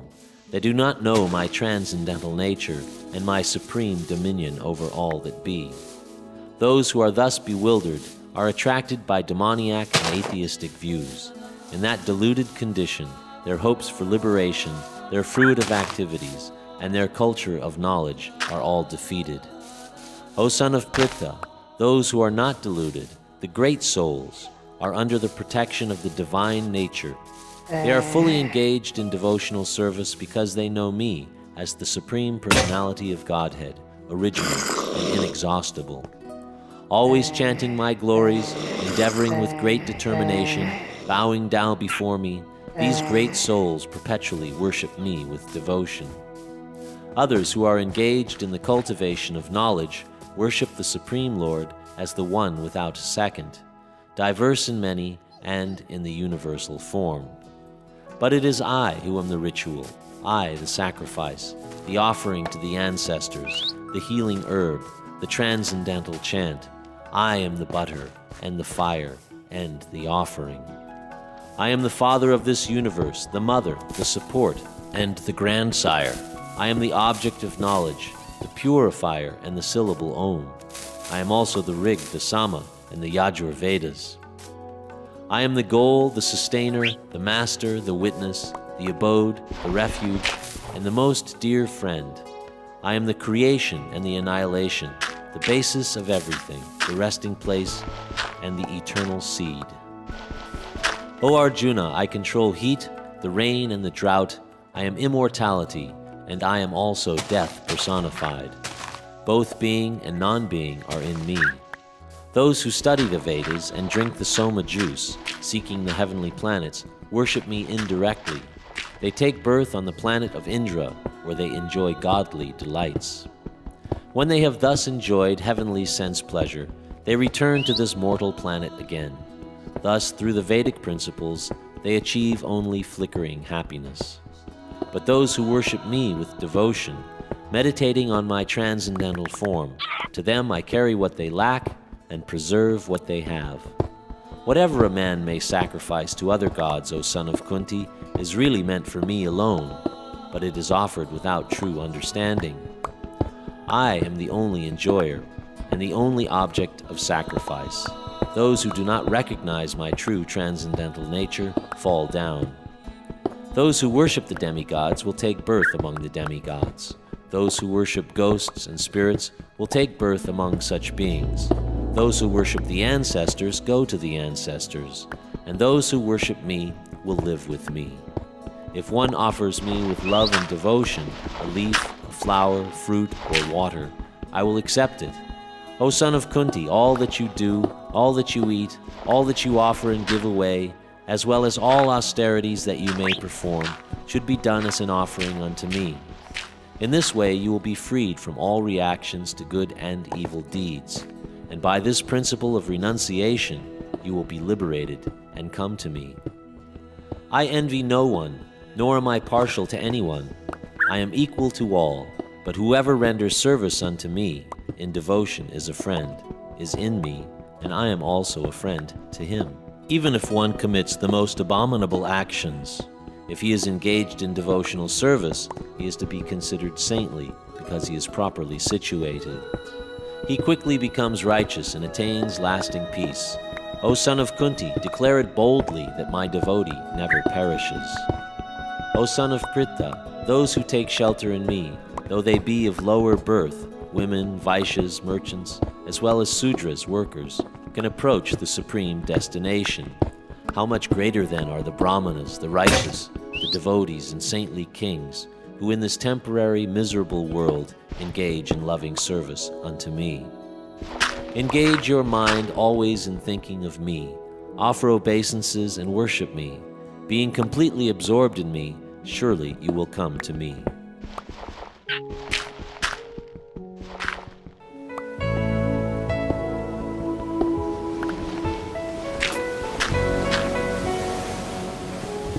Chapter 10. The Opulence of the Absolute. The Supreme Lord said, My dear friend, mighty armed Arjuna, listen again to my supreme word, which I shall impart to you for your benefit, and which will give you great joy. Neither the hosts of demigods nor the great sages know my origin, for in every respect I am the source of the demigods and the sages. He who knows me as the unborn, as the beginningless, as the supreme Lord of all the worlds, he, undiluted among men, is freed from all sins. Intelligence, knowledge, freedom from doubt and delusion, forgiveness, truthfulness, self-control and calmness, pleasure and pain, birth, death, fear, fearlessness, non-violence, equanimity, satisfaction, austerity, charity, fame, and infamy are created by me alone. The 7 great sages, and before them the 4 other great sages, and the monsters, progenitors of mankind, are born out of my mind, and all creatures in these planets descend from them. He who knows in truth this glory and power of mine engages in unalloyed devotional service. Of this there is no doubt. I am the source of all spiritual and material worlds. Everything emanates from me. The wise who know this perfectly engage in my devotional service and worship me with all their hearts. The thoughts of my pure devotees dwell in me. Their lives are surrendered to me, and they derive great satisfaction and bliss, enlightening one another and conversing about me. To those who are constantly devoted and worship me with love, I give the understanding by which they can come to me. Out of compassion for them, I, dwelling in their hearts, destroy with the shining lamp of knowledge the darkness born of ignorance. Arjuna said, "You are the supreme Brahman, the ultimate, the supreme abode and purifier, the absolute truth, and the eternal divine person. You are the primal God, transcendental and original, and you are the unborn and all-pervading beauty. All the great sages such as Narada, Asita, Devala, and Vyas proclaim this of you, and now you yourself are declaring it to me. O Krishna, I totally accept as truth all that you have told me. Neither the gods nor demons, O Lord, know thy personality. Indeed, you alone know yourself by your own potencies, O origin of all, Lord of all beings, God of gods, O supreme person, Lord of the universe. Please tell me in detail of your divine powers by which you pervade all these worlds and abide in them. How should I meditate on you? In what various forms are you to be contemplated, O blessed Lord? Tell me again in detail, O Janardana, Krishna, of your mighty potencies and glories, for I never tire of hearing your ambrosial words." The blessed Lord said, "Yes, I will tell you of my splendorous manifestations, but only of those which are prominent, O Arjun, for my opulence is limitless. I am the Self, O Gudakesha, seated in the hearts of all creatures. I am the beginning, the middle, and the end of all beings. Of the Adityas, I am Vishnu. Of lights, I am the radiant sun. I am Marichi of the Maruts, and among the stars I am the moon. Of the Vedas, I am the Samaveda. Of the demigods, I am Indra. Of the senses, I am the mind. And in living beings, I am the living force, knowledge. Of all the Rudras, I am Lord Shiva. Of the Yakshas and Rakshashas, I am the Lord of wealth, Kuvera. And of the Vasus, I am fire, Agni. And of the mountains, I am Meru. Of priests, O Arjuna, know me to be the chief, Brihaspati, the Lord of devotion. Of generals, I am Skanda, the Lord of war. And of bodies of water, I am the ocean. Of the great sages, I am Brigu. Of vibrations, I am the transcendental Om. Of sacrifices, I am the chanting of the holy names, Japa. And of immovable things, I am the Himalayas. Of all trees, I am the holy fig tree. And amongst sages and demigods, I am Narada. Of the singers of gods, Gandharvas, I am Chitrarata. And among perfected beings, I am the sage Kapila. Of horses know me to be Uchaishrava, who rose out of the ocean, born of the elixir of immortality. Of lordly elephants, I am Airavata, and among men I am the monarch. Of weapons, I am the thunderbolt.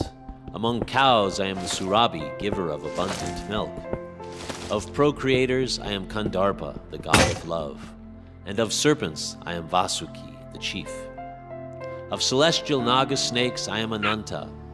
Of the aquatic deities I am Varuna. Of departed ancestors I am Aryama. And among the dispensers of law I am Yama, the lord of death. Among the Daitya demons I am the devoted Prahlad. Among subduers I am Time. And among the beasts I am the lion. Among birds I am Garuda, the feathered carrier of Vishnu. Of purifiers I am the wind. Of the wielders of weapons I am Rama. Of fishes I am the shark. And of flowing rivers I am the Ganges. Of all creations I am the beginning and the end, and also the middle, O Arjuna. Of all sciences I am the spiritual science of the self, and among logicians I am the conclusive truth. Of letters I am the letter A, and among compounds I am the dual word. I am also inexhaustible time, and of creators I am Brahma, whose many-fold faces turn everywhere. I am all-devouring death, and I am the generator of all things yet to be. Among women I am fame, fortune, speech, memory, intelligence, faithfulness, and patience. Of hymns I am the Brihat Sama, sung to the Lord Indra, and of poetry I am the Gayatri verse, sung daily by Brahmanas. Of months I am November and December, and of seasons I am flower-bearing spring. I am also the gambling of cheats, and of the splendid I am the splendor. I am victory, I am adventure, and I am the strength of the strong. Of the descendants of Vrishni I am Vasudev, and of the Pandavas I am Arjuna. Of the sages I am Vyas, and among great thinkers I am Ushana. Among punishments I am the rod of chastisement, and of those who seek victory I am morality. Of secret things I am silence, and of the wise I am wisdom. Furthermore, O Arjuna, I am the generating seed of all existence. There is no being, moving or unmoving, that can exist without me. O mighty conqueror of enemies, there is no end to my divine manifestations. What I have spoken to you is but a mere indication of my infinite opulences. Know that all beautiful, glorious, and mighty creations spring from but a spark of my splendor. But what need is there, Arjuna, for all this detailed knowledge? With a single fragment of myself, I pervade and support this entire universe.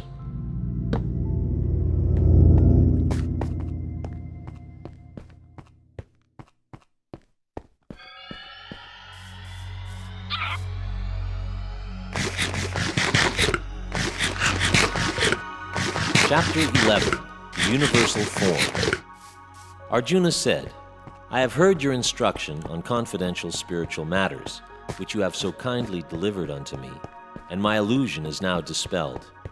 O lotus-eyed one, I have heard from you in detail about the appearance and disappearance of every living entity, as realized through your inexhaustible glories. O greatest of all personalities, O supreme form, though I see here before me your actual position, I yet wish to see how you have entered into this cosmic manifestation. I want to see that form of yours.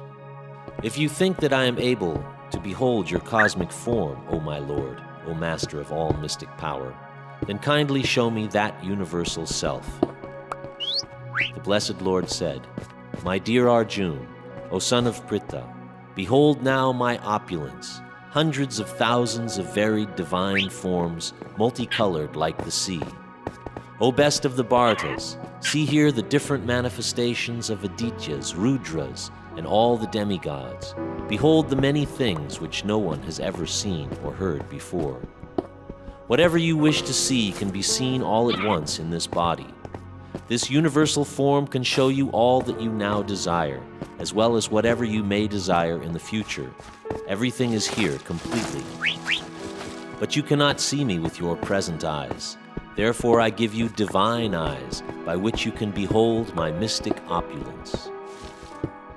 Sanjaya said, O king, speaking thus, the Supreme, the Lord of all mystic power, the personality of Godhead, displayed his universal form to Arjuna. Arjuna saw in that universal form unlimited mouths, and unlimited eyes. It was all wondrous. The form was decorated with divine, dazzling ornaments and arrayed in many garbs. He was garlanded gloriously, and there were many scents smeared over his body. All was magnificent, all expanding, unlimited. This was seen by Arjuna. If hundreds of thousands of suns rose up at once into the sky, they might resemble the effulgence of the Supreme Person in that universal form. At that time, Arjuna could see in the universal form of the Lord the unlimited expansions of the universe, situated in one place, although divided into many, many thousands. Then, bewildered and astonished, his hair standing on end, Arjuna began to pray with folded hands, offering obeisances to the Supreme Lord. Arjuna said, "My dear Lord Krishna, I see assembled together in your body all the demigods and various other living entities. I see Brahma sitting on the lotus flower, as well as Lord Shiva and many sages and divine serpents. O Lord of the universe, I see in your universal body many, many forms, bellies, mouths, eyes, expanded without limit. There is no end, there is no beginning, and there is no middle to all this. Your form, adorned with various crowns, clubs, and discs, is difficult to see because of its glaring effulgence, which is fiery and immeasurable like the sun. You are the supreme primal objective. You are the best in all the universes. You are inexhaustible, and you are the oldest. You are the maintainer of religion, the eternal personality of Godhead. You are the origin without beginning, middle, or end. You have numberless arms, and the sun and moon are among your great unlimited eyes. By your own radiance, you are heating this entire universe. Although you are one, you are spread throughout the sky and the planets and all space between. O Great One, as I behold this terrible form, I see that all the planetary systems are perplexed. All the demigods are surrendering and entering into you. They are very much afraid, and with folded hands they are singing the Vedic hymns. The different manifestations of Lord Shiva, the Adityas, the Vashus, the Sadyas, and the Vishvadevas, the two Ashvins, the Maruts, the forefathers, and the Gandharvas, the Yakshas, Asuras, and all perfected demigods are beholding you in wonder. O mighty armed one, all the planets with their demigods are disturbed at seeing your many faces, eyes, arms, bellies, and legs, and your terrible teeth. As they are disturbed, so am I. O all-pervading Vishnu, I can no longer maintain my equilibrium. Seeing your radiant colors fill the skies and beholding your eyes and mouths, I am afraid. O Lord of Lords, O refuge of the worlds, please be gracious to me. I cannot keep my balance, seeing thus your blazing death-like faces and awful teeth. In all directions I am bewildered. All the sons of Dhritarashtra, along with their allied kings, and Bhishma, Drona, and Karna, and all our soldiers are rushing into your mouths, their heads smashed by your fearful teeth. I see that some are being crushed between your teeth as well. As rivers flow into the sea, so all these great warriors enter your blazing mouths and perish. I see all people rushing with full speed into your mouths, as moths dash into a blazing fire. O Vishnu, I see you're devouring all people in your flaming mouths and covering the universe with your immeasurable rays. Scorching the worlds, you are manifest. O Lord of Lords, so fierce of form, please tell me who you are. I offer my obeisances unto you. Please be gracious to me. I do not know what your mission is, and I desire to hear of it. The Blessed Lord said, Time I am, destroyer of the worlds, and I have come to engage all people. With the exception of you, the Pandavas, all the soldiers here on both sides will be slain. Therefore, get up and prepare to fight. After conquering your enemies, you will enjoy a flourishing kingdom. They are already put to death by my arrangement, and you, O Savyasachin, can be but an instrument in the fight. The Blessed Lord said, All the great warriors, Drona, Bhishma, Jayadrath, Karna, are already destroyed. Simply fight, and you will vanquish your enemies." Sanjaya said to Dhritarashtra, "O king, after hearing these words from the Supreme Personality of Godhead, Arjuna trembled, fearfully offered obeisances with folded hands, and began falteringly to speak as follows. "O Rishikesh, the world becomes joyful upon hearing your name, and thus everyone becomes attached to you. Although the perfected beings offer you their respectful homage, the demons are afraid, and they flee here and there. All this is rightly done. O Great One who stands above even Brahma, you are the original master. Why should they not offer their homage up to you, O Limitless One? O Refuge of the universe, you are the invincible source, the cause of all causes, transcendental to this material manifestation. You are the original personality of Godhead. You are the only sanctuary of this manifested cosmic world. You know everything, and you are all that is knowable. You are above the material modes. O limitless form, this whole cosmic manifestation is pervaded by you. You are air, fire, water, and you are the moon. You are the supreme controller and the grandfather. Thus I offer my respectful obeisances unto you 1,000 times, and again, and yet again. Obeisances from the front, from behind, and from all sides. O unabounded power, you are the master of limitless might. You are all-pervading, and thus you are everything. In the past I have addressed you as O Krishna, O Yadava, O my friend, without knowing your glories. Please forgive whatever I may have done in madness or in love. I have dishonored you many times while relaxing or while lying on the same bed or eating together, sometimes alone and sometimes in front of many friends. Please excuse me for all my offenses. You are the father of this complete cosmic manifestation, the worshipable chief, the spiritual master. No one is equal to you, nor can anyone be one with you. Within the three worlds, you are immeasurable. You are the Supreme Lord to be worshipped by every living being. Thus I fall down to offer you my respects and ask your mercy. Please tolerate the wrongs that I may have done to you, and bear with me as a father with a son, or a friend with his friend, or a lover with his beloved. After seeing this universal form, which I have never seen before, I am gladdened, but at the same time my mind is disturbed with fear. Therefore, please bestow your grace upon me and reveal again your form as the personality of Godhead, O Lord of Lords, O abode of the universe. O universal Lord, I wish to see you in your four-armed form, with helmeted head and with club, wheel, conch, and lotus flower in your hands. I long to see you in that form. The blessed Lord said, "My dear Arjuna, happily do I show you this universal form within the material world by my internal potency. No one before you has ever seen this unlimited and glaringly effulgent form. O best of the Kuru warriors, no one before you has ever seen this universal form of mine. For neither by studying the Vedas, nor by performing sacrifices, nor by charities or similar activities can this form be seen. Only you have seen this. Your mind has been perturbed upon seeing this horrible feature of mine. Now let it be finished. My devotee, be free from all disturbance. With a peaceful mind, you can now see the form you desire."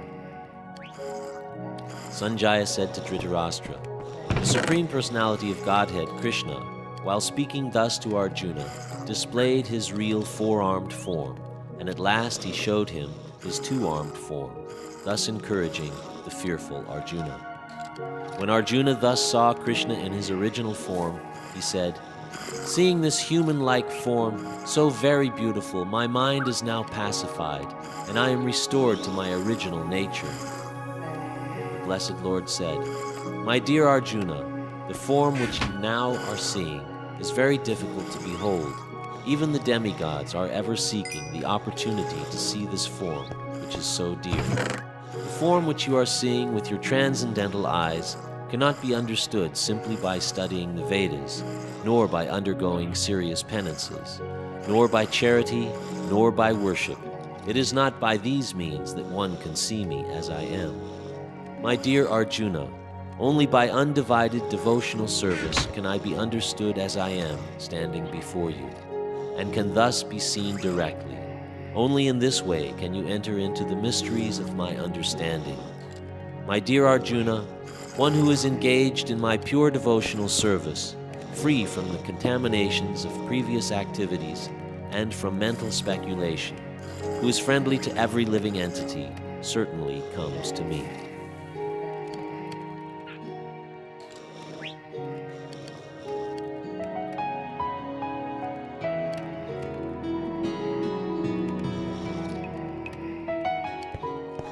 Chapter 12, Devotional Service.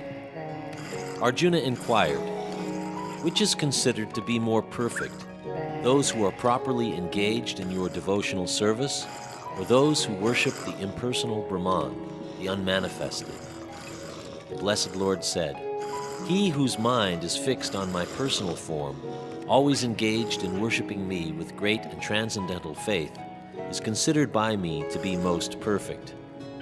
But those who fully worship the unmanifested, that which lies beyond the perception of the senses, the all-pervading, inconceivable, fixed and immovable, the impersonal conception of the absolute truth, by controlling the various senses and being equally disposed to everyone, such persons, engaged in the welfare of all, at last achieve me. For those whose minds are attached to the unmanifested impersonal feature of the Supreme, advancement is very troublesome. To make progress in that discipline is always difficult for those who are embodied. For one who worships me, giving up all his activities unto me, and being devoted to me, without deviation, engaged in devotional service, and always meditating upon me, who has fixed his mind upon me, O son of Pritha, for him I am the swift deliverer from the ocean of birth and death. Just fix your mind upon me, the Supreme Personality of Godhead, and engage all your intelligence in me.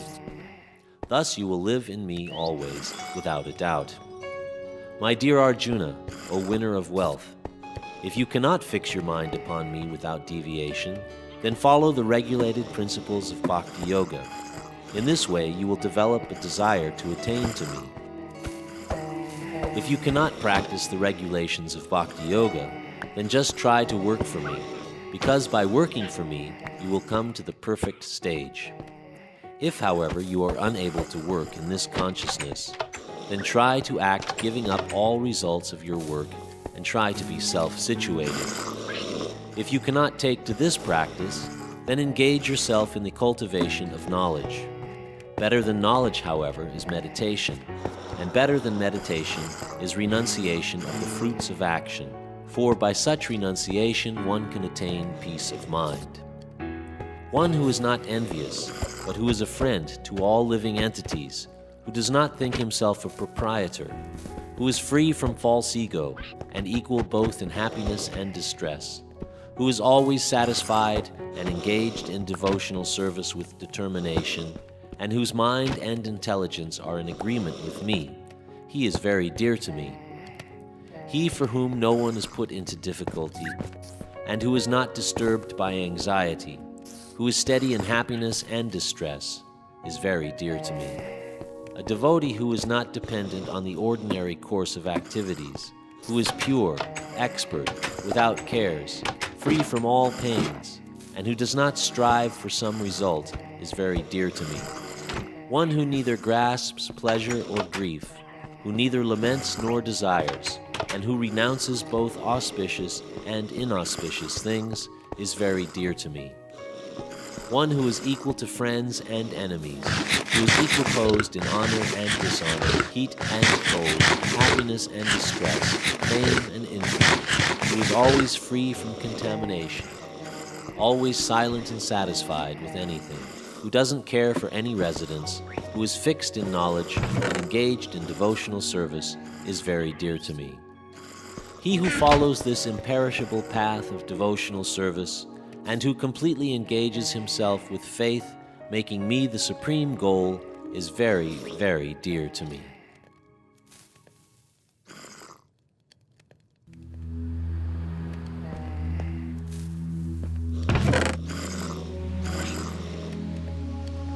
Chapter 13, Nature, the Enjoyer, and Consciousness. Arjuna said, "O my dear Krishna, I wish to know about Prakriti, nature, Purusha, the enjoyer, and the field and the knower of the field, and of knowledge and the end of knowledge." The blessed Lord then said, "This body, O son of Kunti, is called the field, and one who knows this body is called the knower of the field.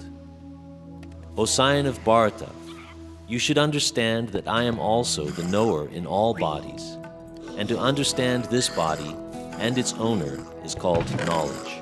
That is my opinion.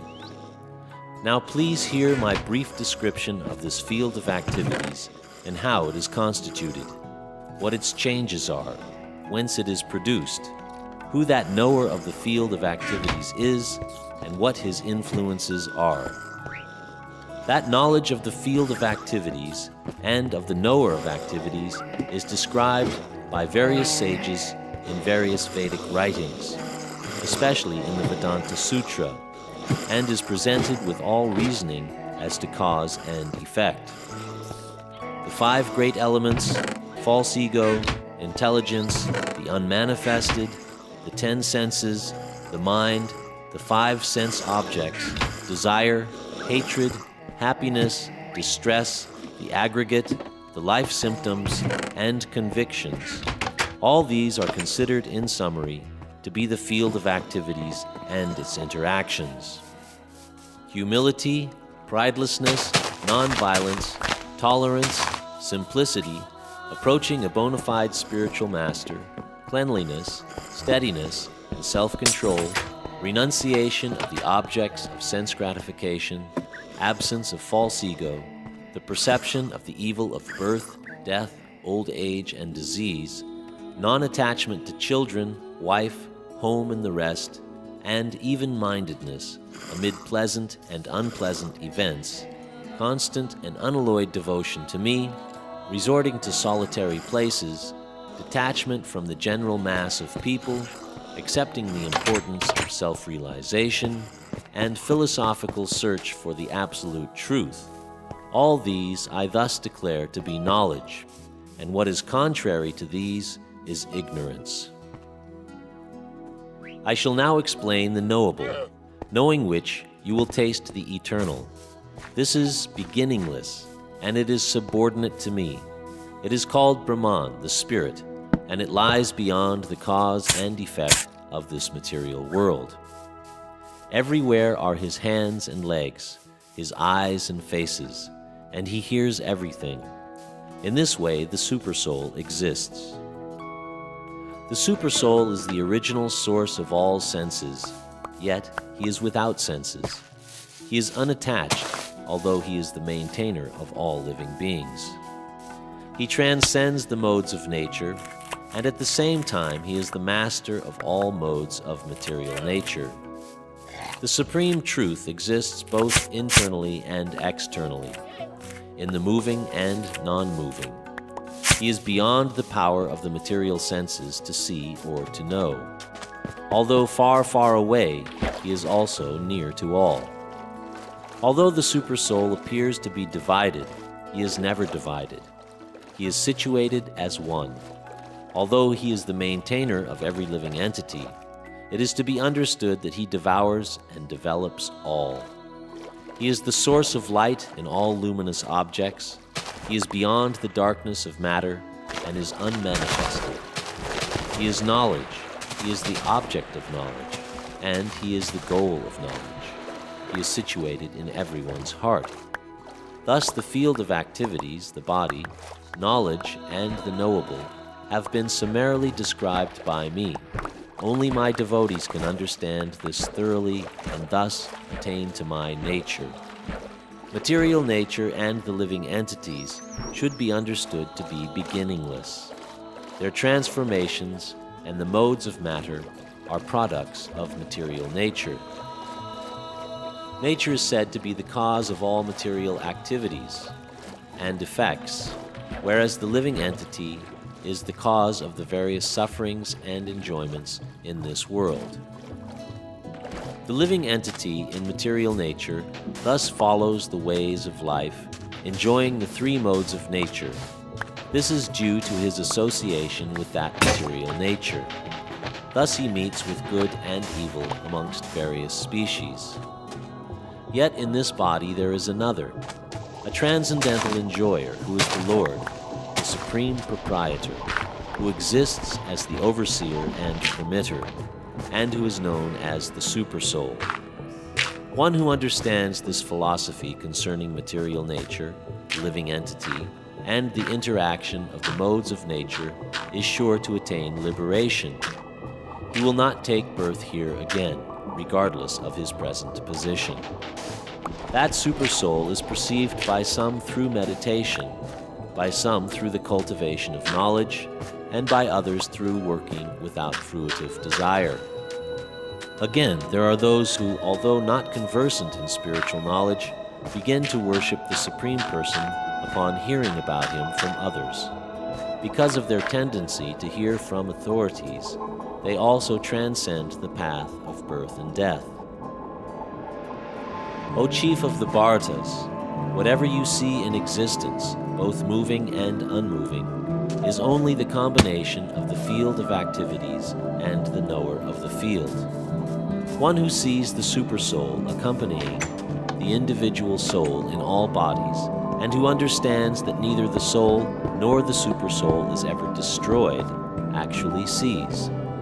One who sees the Supersoul in every living being, and equal everywhere, does not degrade himself by his mind. Thus he approaches the transcendental destination. One who can see that all activities are performed by the body, which is created of material nature, and sees that the self does nothing, actually sees.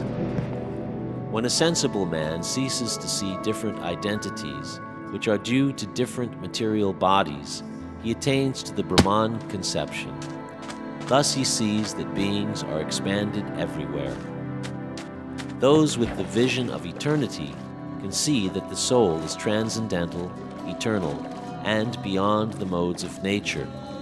Despite contact with the material body, O Arjuna, the soul neither does anything nor is entangled. The sky, due to its subtle nature, does not mix with anything, although it is all-pervading. Similarly, the soul situated in Brahman vision does not mix with the body, though situated in that body. O son of Bharata, as the sun alone illuminates all this universe, so does the living entity, one within the body, illuminate the entire body by consciousness. One who knowingly sees this difference between the body and the owner of the body, and can understand the process of liberation from this bondage, also attains to the supreme goal.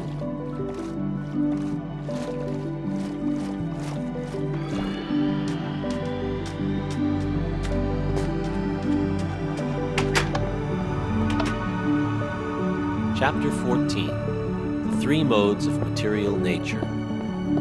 The Blessed Lord said, "Again I shall declare to you this supreme wisdom, the best of all knowledge, knowing which all the sages have attained to supreme perfection. By becoming fixed in this knowledge, one can attain to the transcendental nature, which is like my own nature. Thus established, one is not born at the time of creation, nor disturbed at the time of dissolution. The total material substance, called Brahman, is the source of birth, and it is that Brahman that I impregnate, making possible the births of all living beings, O son of Bharata. It should be understood that all species of life, O son of Kunti, are made possible by birth in this material nature, and that I am the seed-giving father. Material nature consists of the three modes, goodness, passion, and ignorance. When the living entity comes in contact with nature, he becomes conditioned by these modes. O sinless one, the mode of goodness, being purer than the others, is illuminating, and it frees one from all sinful reactions. Those situated in that mode develop knowledge, but they become conditioned by the concept of happiness. The mode of passion is born of unlimited desires and longings, O son of Kunti, and because of this, one is bound to material fruitive activities. O son of Bharata, the mode of ignorance causes the delusion of all living entities. The result of this mode is madness, indolence, and sleep, which bind the conditioned soul. The mode of goodness conditions one to happiness. Passion conditions him to the fruits of action, and ignorance to madness. Sometimes the mode of passion becomes prominent, defeating the mode of goodness, O son of Bharata. And sometimes the mode of goodness defeats passion, and at other times the mode of ignorance defeats goodness and passion. In this way, there is always competition for supremacy. The manifestations of the mode of goodness can be experienced when all the gates of the body are illuminated by knowledge. O chief of the Bharatas, when there is an increase in the mode of passion, the symptoms of great attachment, uncontrollable desire, hankering, and intense endeavor develop. O son of Kuru, when there is an increase in the mode of ignorance, madness, illusion, inertia, and darkness are manifested. When one dies in the mode of goodness, he attains to the pure higher planets. When one dies in the mode of passion, he takes birth among those engaged in fruitive activities. And when he dies in the mode of ignorance, he takes birth in the animal kingdom. By acting in the mode of goodness, one becomes purified. Works done in the mode of passion result in distress, and actions performed in the mode of ignorance result in foolishness. From the mode of goodness, real knowledge develops. From the mode of passion, grief develops. And from the mode of ignorance, foolishness, madness, and illusion develop. Those situated in the mode of goodness gradually go upward to the higher planets. Those in the mode of passion live on the earthly planets, and those in the mode of ignorance go down to the hellish worlds. When you see that there is nothing beyond these modes of nature in all activities, and that the Supreme Lord is transcendental to all these modes, then you can know my spiritual nature. When the embodied being is able to transcend these three modes, he can become free from birth, death, old age, and their distresses, and can enjoy nectar even in this life. Arjuna inquired, O my dear Lord, by what symptoms is one known who is transcendental to these modes? What is his behavior, and how does he transcend the modes of nature? The Blessed Lord said, He who does not hate illumination, attachment, and delusion when they are present, nor longs for them when they disappear, who is seated like one unconcerned, being situated beyond these material reactions and the modes of nature, who remains firm, knowing that the modes alone are active, who regards alike pleasure and pain, who looks on a clod, a stone, a piece of gold with an equal eye, who is wise and holds praise and blame to be the same, who is unchanged in honor and dishonor, who treats a friend and foe alike, who has abandoned all fruitive undertakings. Such a man is said to have transcended the modes of nature. One who engages in full devotional service, who does not fall down in any circumstance, at once transcends the modes of material nature and thus comes to the level of Brahman. And I am the basis of the impersonal Brahman, which is the constitutional position of ultimate happiness, and which is immortal, imperishable, and eternal.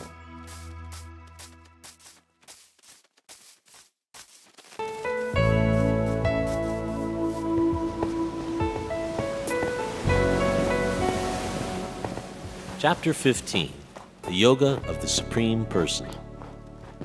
The Blessed Lord said, There is a banyan tree which has its roots upward and its branches down, and whose leaves are the Vedic hymns.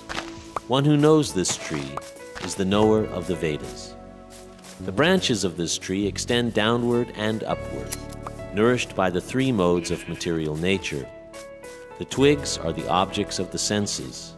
This tree also has roots going down, and these are bound to the fruitive actions of human society. The real form of this tree cannot be perceived in this world. No one can understand where it ends, where it begins, or where its foundation is. But with determination, one must cut down this tree with the weapon of detachment. So doing, one must seek that place from which, having once gone, one never returns, and there surrender to that Supreme Personality of Godhead, from whom everything has begun and in whom everything is abiding since time immemorial. One who is free from illusion, false prestige, and false association, who understands the eternal, who is done with material lust, and is freed from the duality of happiness and distress, and who knows how to surrender unto the Supreme Person, attains to that eternal kingdom. That abode of mine is not illumined by the sun or moon, nor by electricity. One who reaches it never returns to this material world. The living entities in this conditioned world are my eternal fragmental parts. Due to conditioned life, they are struggling very hard with the six senses, which include the mind. The living entity in the material world carries his different conceptions of life from one body to another, as the air carries aromas. The living entity, thus taking another gross body, obtains a certain type of ear, tongue, and nose, and sense of touch, which are grouped about the mind. He thus enjoys a particular set of sense objects. The foolish cannot understand how a living entity can quit his body, nor can they understand what sort of body he enjoys under the spell of the modes of nature. But one whose eyes are trained in knowledge can see all this.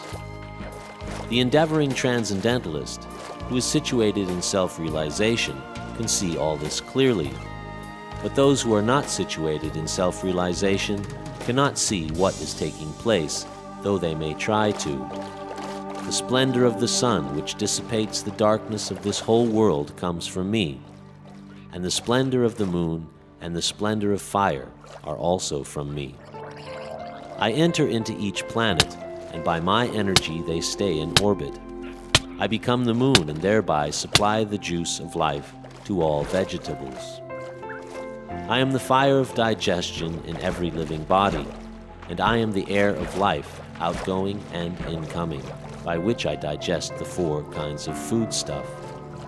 I am seated in everyone's heart, and from me comes remembrance, knowledge, and forgetfulness. By all the Vedas am I to be known. Indeed, I am the compiler of the Vedanta, and I am the knower of the Vedas. There are two classes of beings, the fallible and the infallible. In the material world, every entity is fallible, and in the spiritual world, every entity is called infallible. Besides these two, there is the greatest living personality, the Lord Himself, who has entered into these worlds and is maintaining them. Because I am transcendental, beyond both the fallible and the infallible, and because I am the greatest, I am celebrated both in the world and in the Vedas as that Supreme Person. Whoever knows me as the Supreme Personality of Godhead, without doubting, is to be understood as the knower of everything, and he therefore engages himself in full devotional service, O son of Bharata. This is the most confidential part of the Vedic scriptures, O sinless one, and it is disclosed now by me. Whoever understands this will become wise, and his endeavors will know perfection.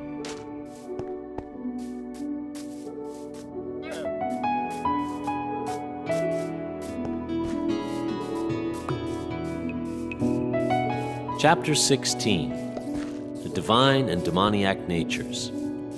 The Blessed Lord said, fearlessness, purification of one's existence, cultivation of spiritual knowledge, charity, self-control, performance of sacrifice, study of the Vedas, austerity and simplicity, non-violence, truthfulness, freedom from anger, renunciation, tranquility, aversion to fault-finding, compassion, and freedom from covetousness, gentleness, modesty, and steady determination, vigor, forgiveness, fortitude, cleanliness, freedom from envy, and the passion for honor, These transcendental qualities, O son of Bharata, belong to godly men endowed with divine nature.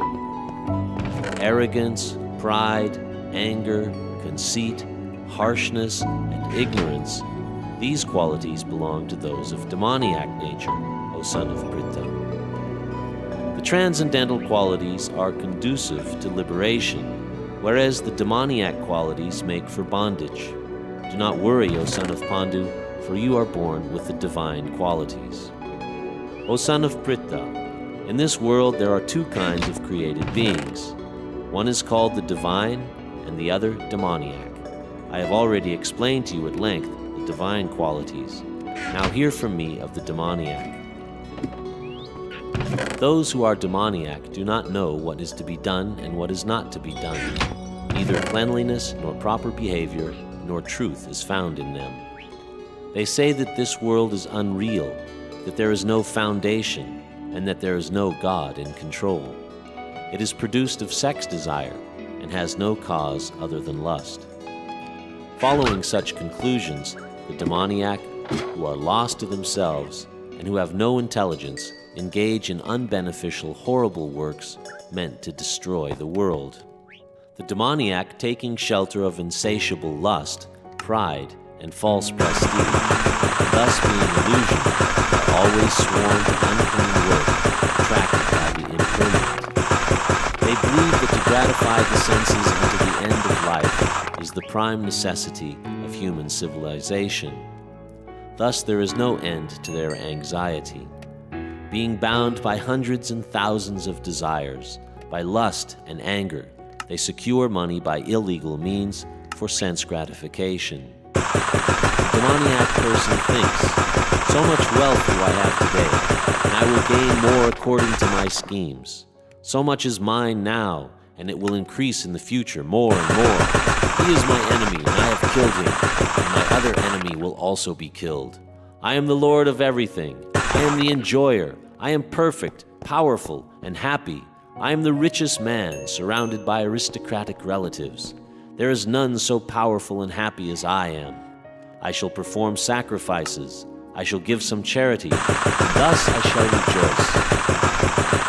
In this way, such persons are deluded by ignorance. Thus perplexed by various anxieties and bound by a network of illusions, one becomes too strongly attached to sense enjoyment and falls down into hell.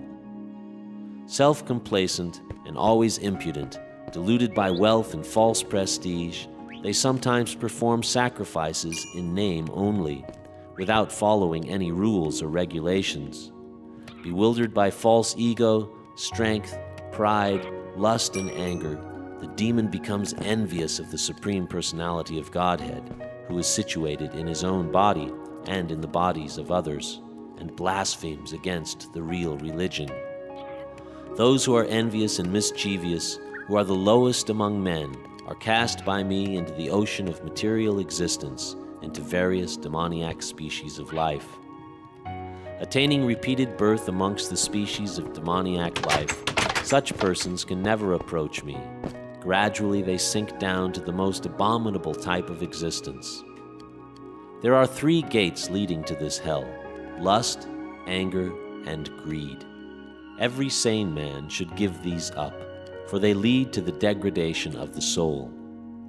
The man who has escaped these 3 gates of hell, O son of Kunti, performs acts conducive to self-realization, and thus gradually attains the supreme destination.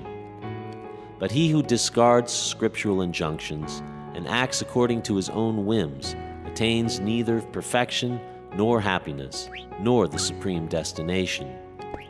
One should understand what is duty and what is not duty by the regulations of the scriptures. Knowing such rules and regulations, one should act so that he may gradually be elevated.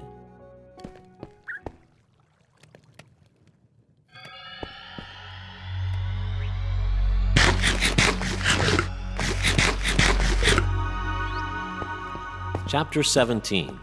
The Divisions of Faith. Arjuna said, O Krishna, what is the situation of one who does not follow the principles of Scripture, but worships according to his own imagination?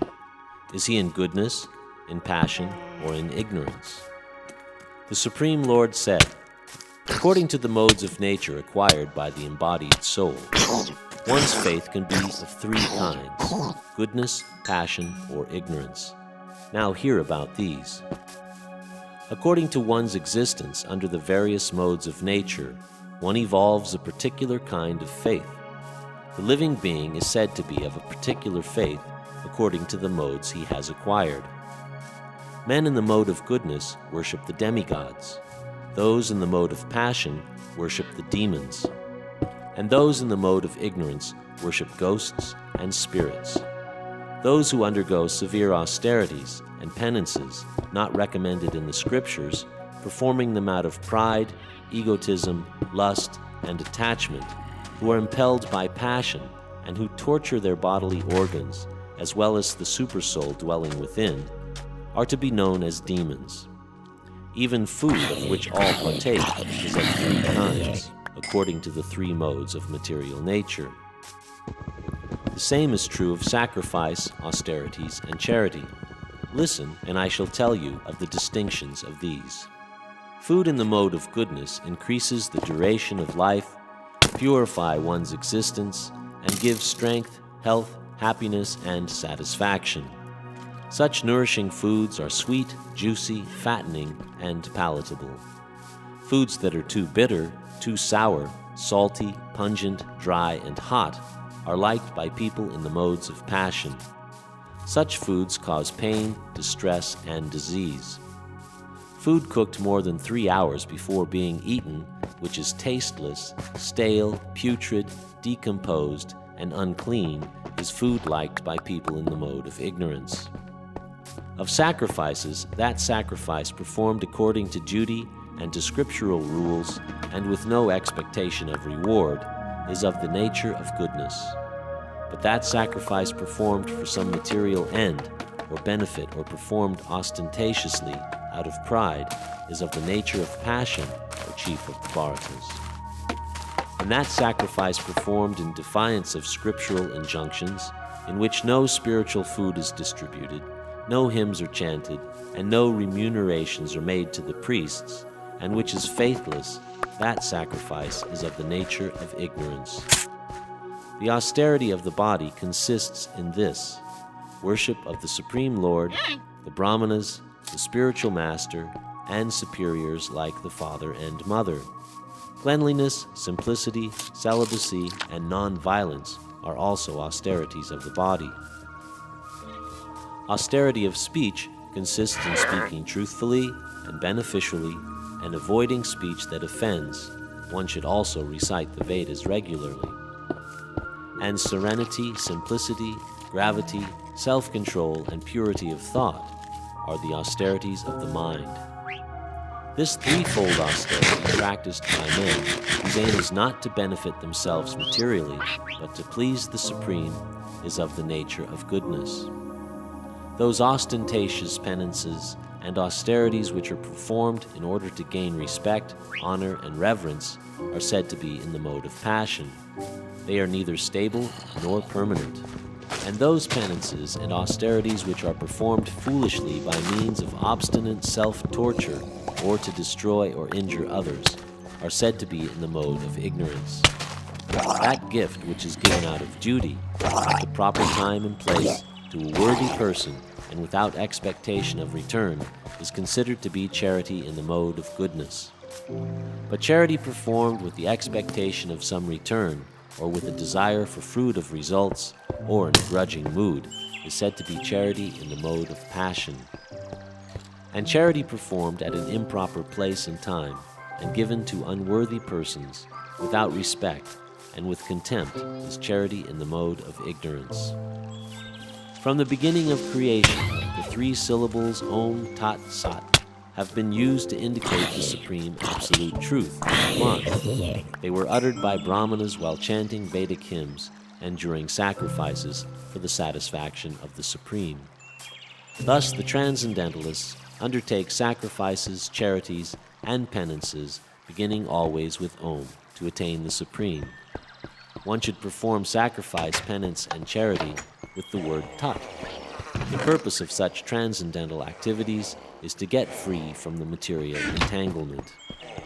The absolute truth is the objective of devotional service, and it is indicated by the word sat. These works of sacrifice, penance, and of charity, true to the absolute nature, are performed to please the Supreme Person, O son of Pritha. But sacrifices, austerities, and charities performed without faith in the Supreme are non-permanent, O son of Pritha, regardless of whatever rites are performed. They are called asat and are useless both in this life and the next.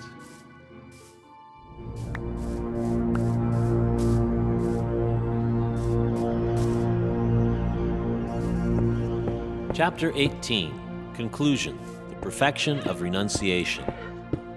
Arjuna said, O mighty armed one, I wish to understand the purpose of renunciation, tyag, and of the renounced order of life, sannyas, O killer of the Keshi demon, Rishikesh.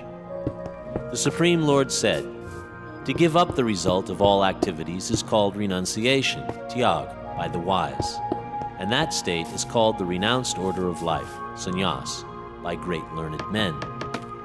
Some learned men declare that all kinds of fruit of activities should be given up, but there are yet other sages who maintain that the acts of sacrifice, charity, and penance should never be abandoned.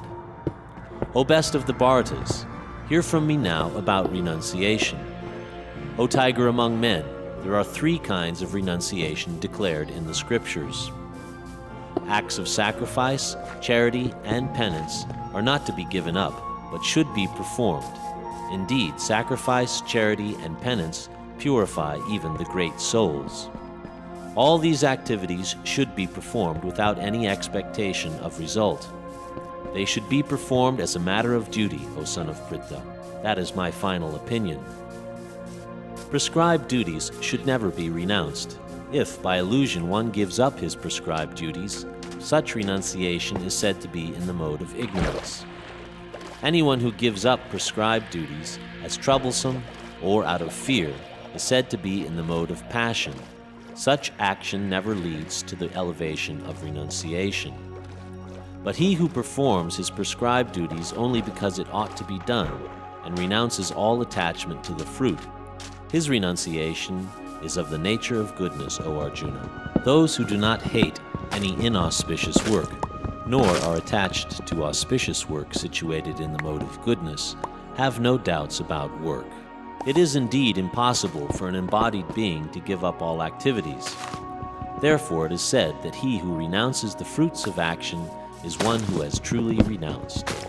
For one who is not renounced, the 3-fold fruits of action, desirable, undesirable, and mixed, accrue after death. But those who are in the renounced order of life have no such results to suffer or enjoy. O mighty armed Arjuna, learn from me of the 5 factors which bring about the accomplishment of all action. These are declared in Sankhya philosophy to be the place of action, the performer, the senses, the endeavor, and ultimately the supersoul. Whatever right or wrong action a man performs by body, mind, or speech is caused by these 5 factors. Therefore, one who thinks himself the only doer, not considering the 5 factors, is certainly not very intelligent and cannot see things as they are. One who is not motivated by false ego, whose intelligence is not entangled, though he kills men in this world, is not the slayer, nor is he bound by his actions. Knowledge, the object of knowledge, and the knower are the 3 factors which motivate action. The senses, the work, and the doer comprise the 3-fold basis of action. In accordance with the 3 modes of material nature, there are 3 kinds of knowledge, action, and performers of action. Listen as I describe them. That knowledge by which undivided spiritual nature is seen in all existence, undivided in the divided, is knowledge in the mode of goodness. That knowledge by which a different type of living entity is seen to be dwelling in different bodies is knowledge in the mode of passion. And that knowledge by which one is attached to one kind of work as the all-in-all without knowledge of the truth and which is very meager, is said to be in the mode of darkness. As for actions, that action in accordance with duty, which is performed without attachment, without love or hate, by one who has renounced fruitive results, is called action in the mode of goodness. But action performed with great effort by one seeking to gratify his desires, and which is enacted from a sense of false ego, is called action in the mode of passion. And that action performed in ignorance and delusion, without consideration of future bondage or consequences, which inflicts injury and is impractical, is said to be action in the mode of ignorance. The worker who is free from all material attachments and false ego, who is enthusiastic and resolute, and who is indifferent to success or failure, is a worker in the mode of goodness. But that worker who is attached to the fruits of his labor, and who passionately wants to enjoy them, who is greedy, envious, and impure, and moved by happiness and distress, is a worker in the mode of passion. And that worker who is always engaged in work against the injunctions of the Scripture, who is materialistic, obstinate, cheating, and expert in insulting others, who is lazy, always morose, and procrastinating, is a worker in the mode of ignorance.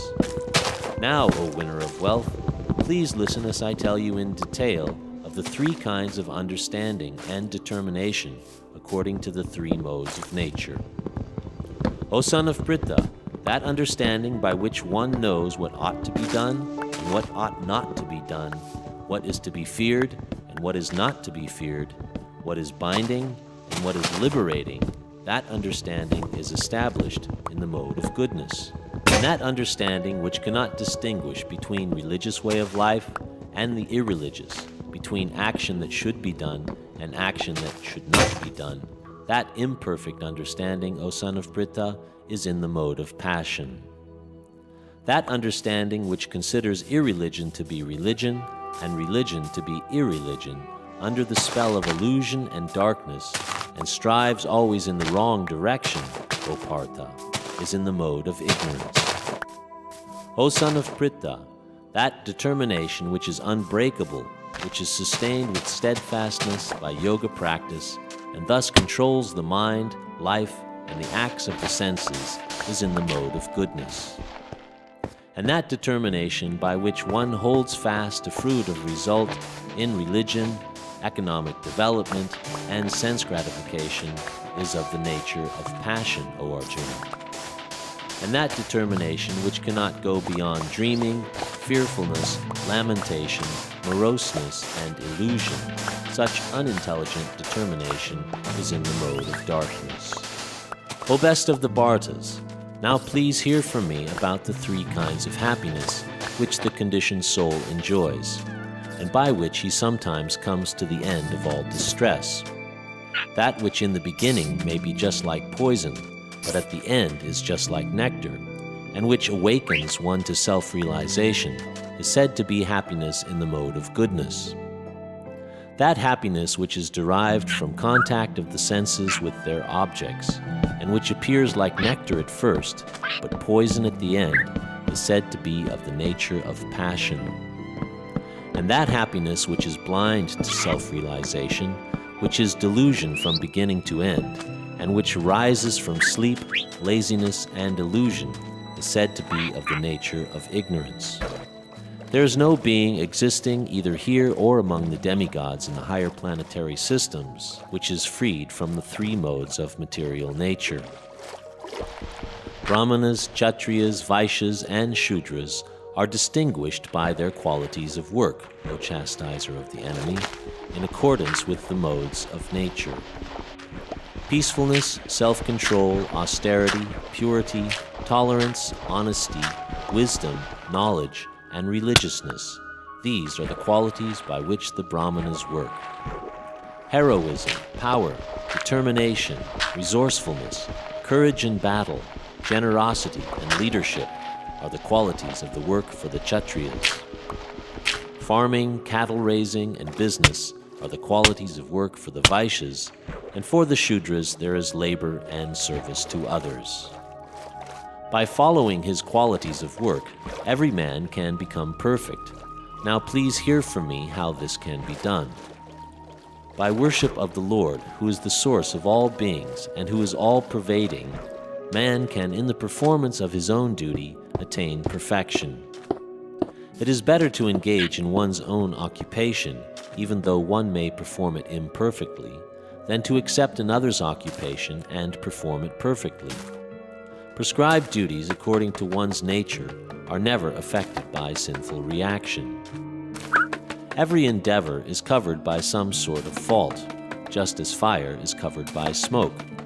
Therefore, one should not give up the work which is born of his nature, O son of Kunti, even if such work is full of fault.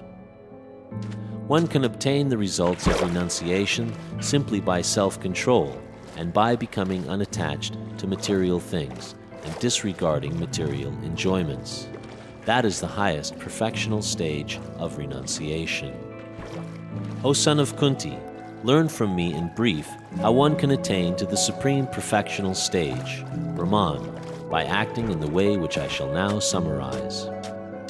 Being purified by his intelligence and controlling the mind with determination, giving up the objects of sense gratification, being freed from attachment and hatred, one who lives in a secluded place, who eats little, and who controls the body and the tongue, and is always in trance, and is detached, who is without false ego, false strength, false pride, lust, anger, and who does not accept material things. Such a person is certainly elevated to the position of self-realization. One who is thus transcendentally situated at once realizes the supreme Brahman. He never laments nor desires to have anything. He is equally disposed to every living entity. In that state he attains pure devotional service unto me. One can understand the Supreme Personality as he is only by devotional service. And when one is in full consciousness of the Supreme Lord by such devotion, he can enter into the kingdom of God. Though engaged in all kinds of activities, my devotee under my protection reaches the eternal and imperishable abode by my grace. In all activities just depend upon me, and work always under my protection. In such devotional service, be fully conscious of me. If you become conscious of me, you will pass over all the obstacles of conditional life by my grace. If, however, you do not work in such consciousness, but act through false ego, not hearing me, you will be lost. If you do not act according to my direction and do not fight, then you will be falsely directed. By your nature, you will have to be engaged in warfare.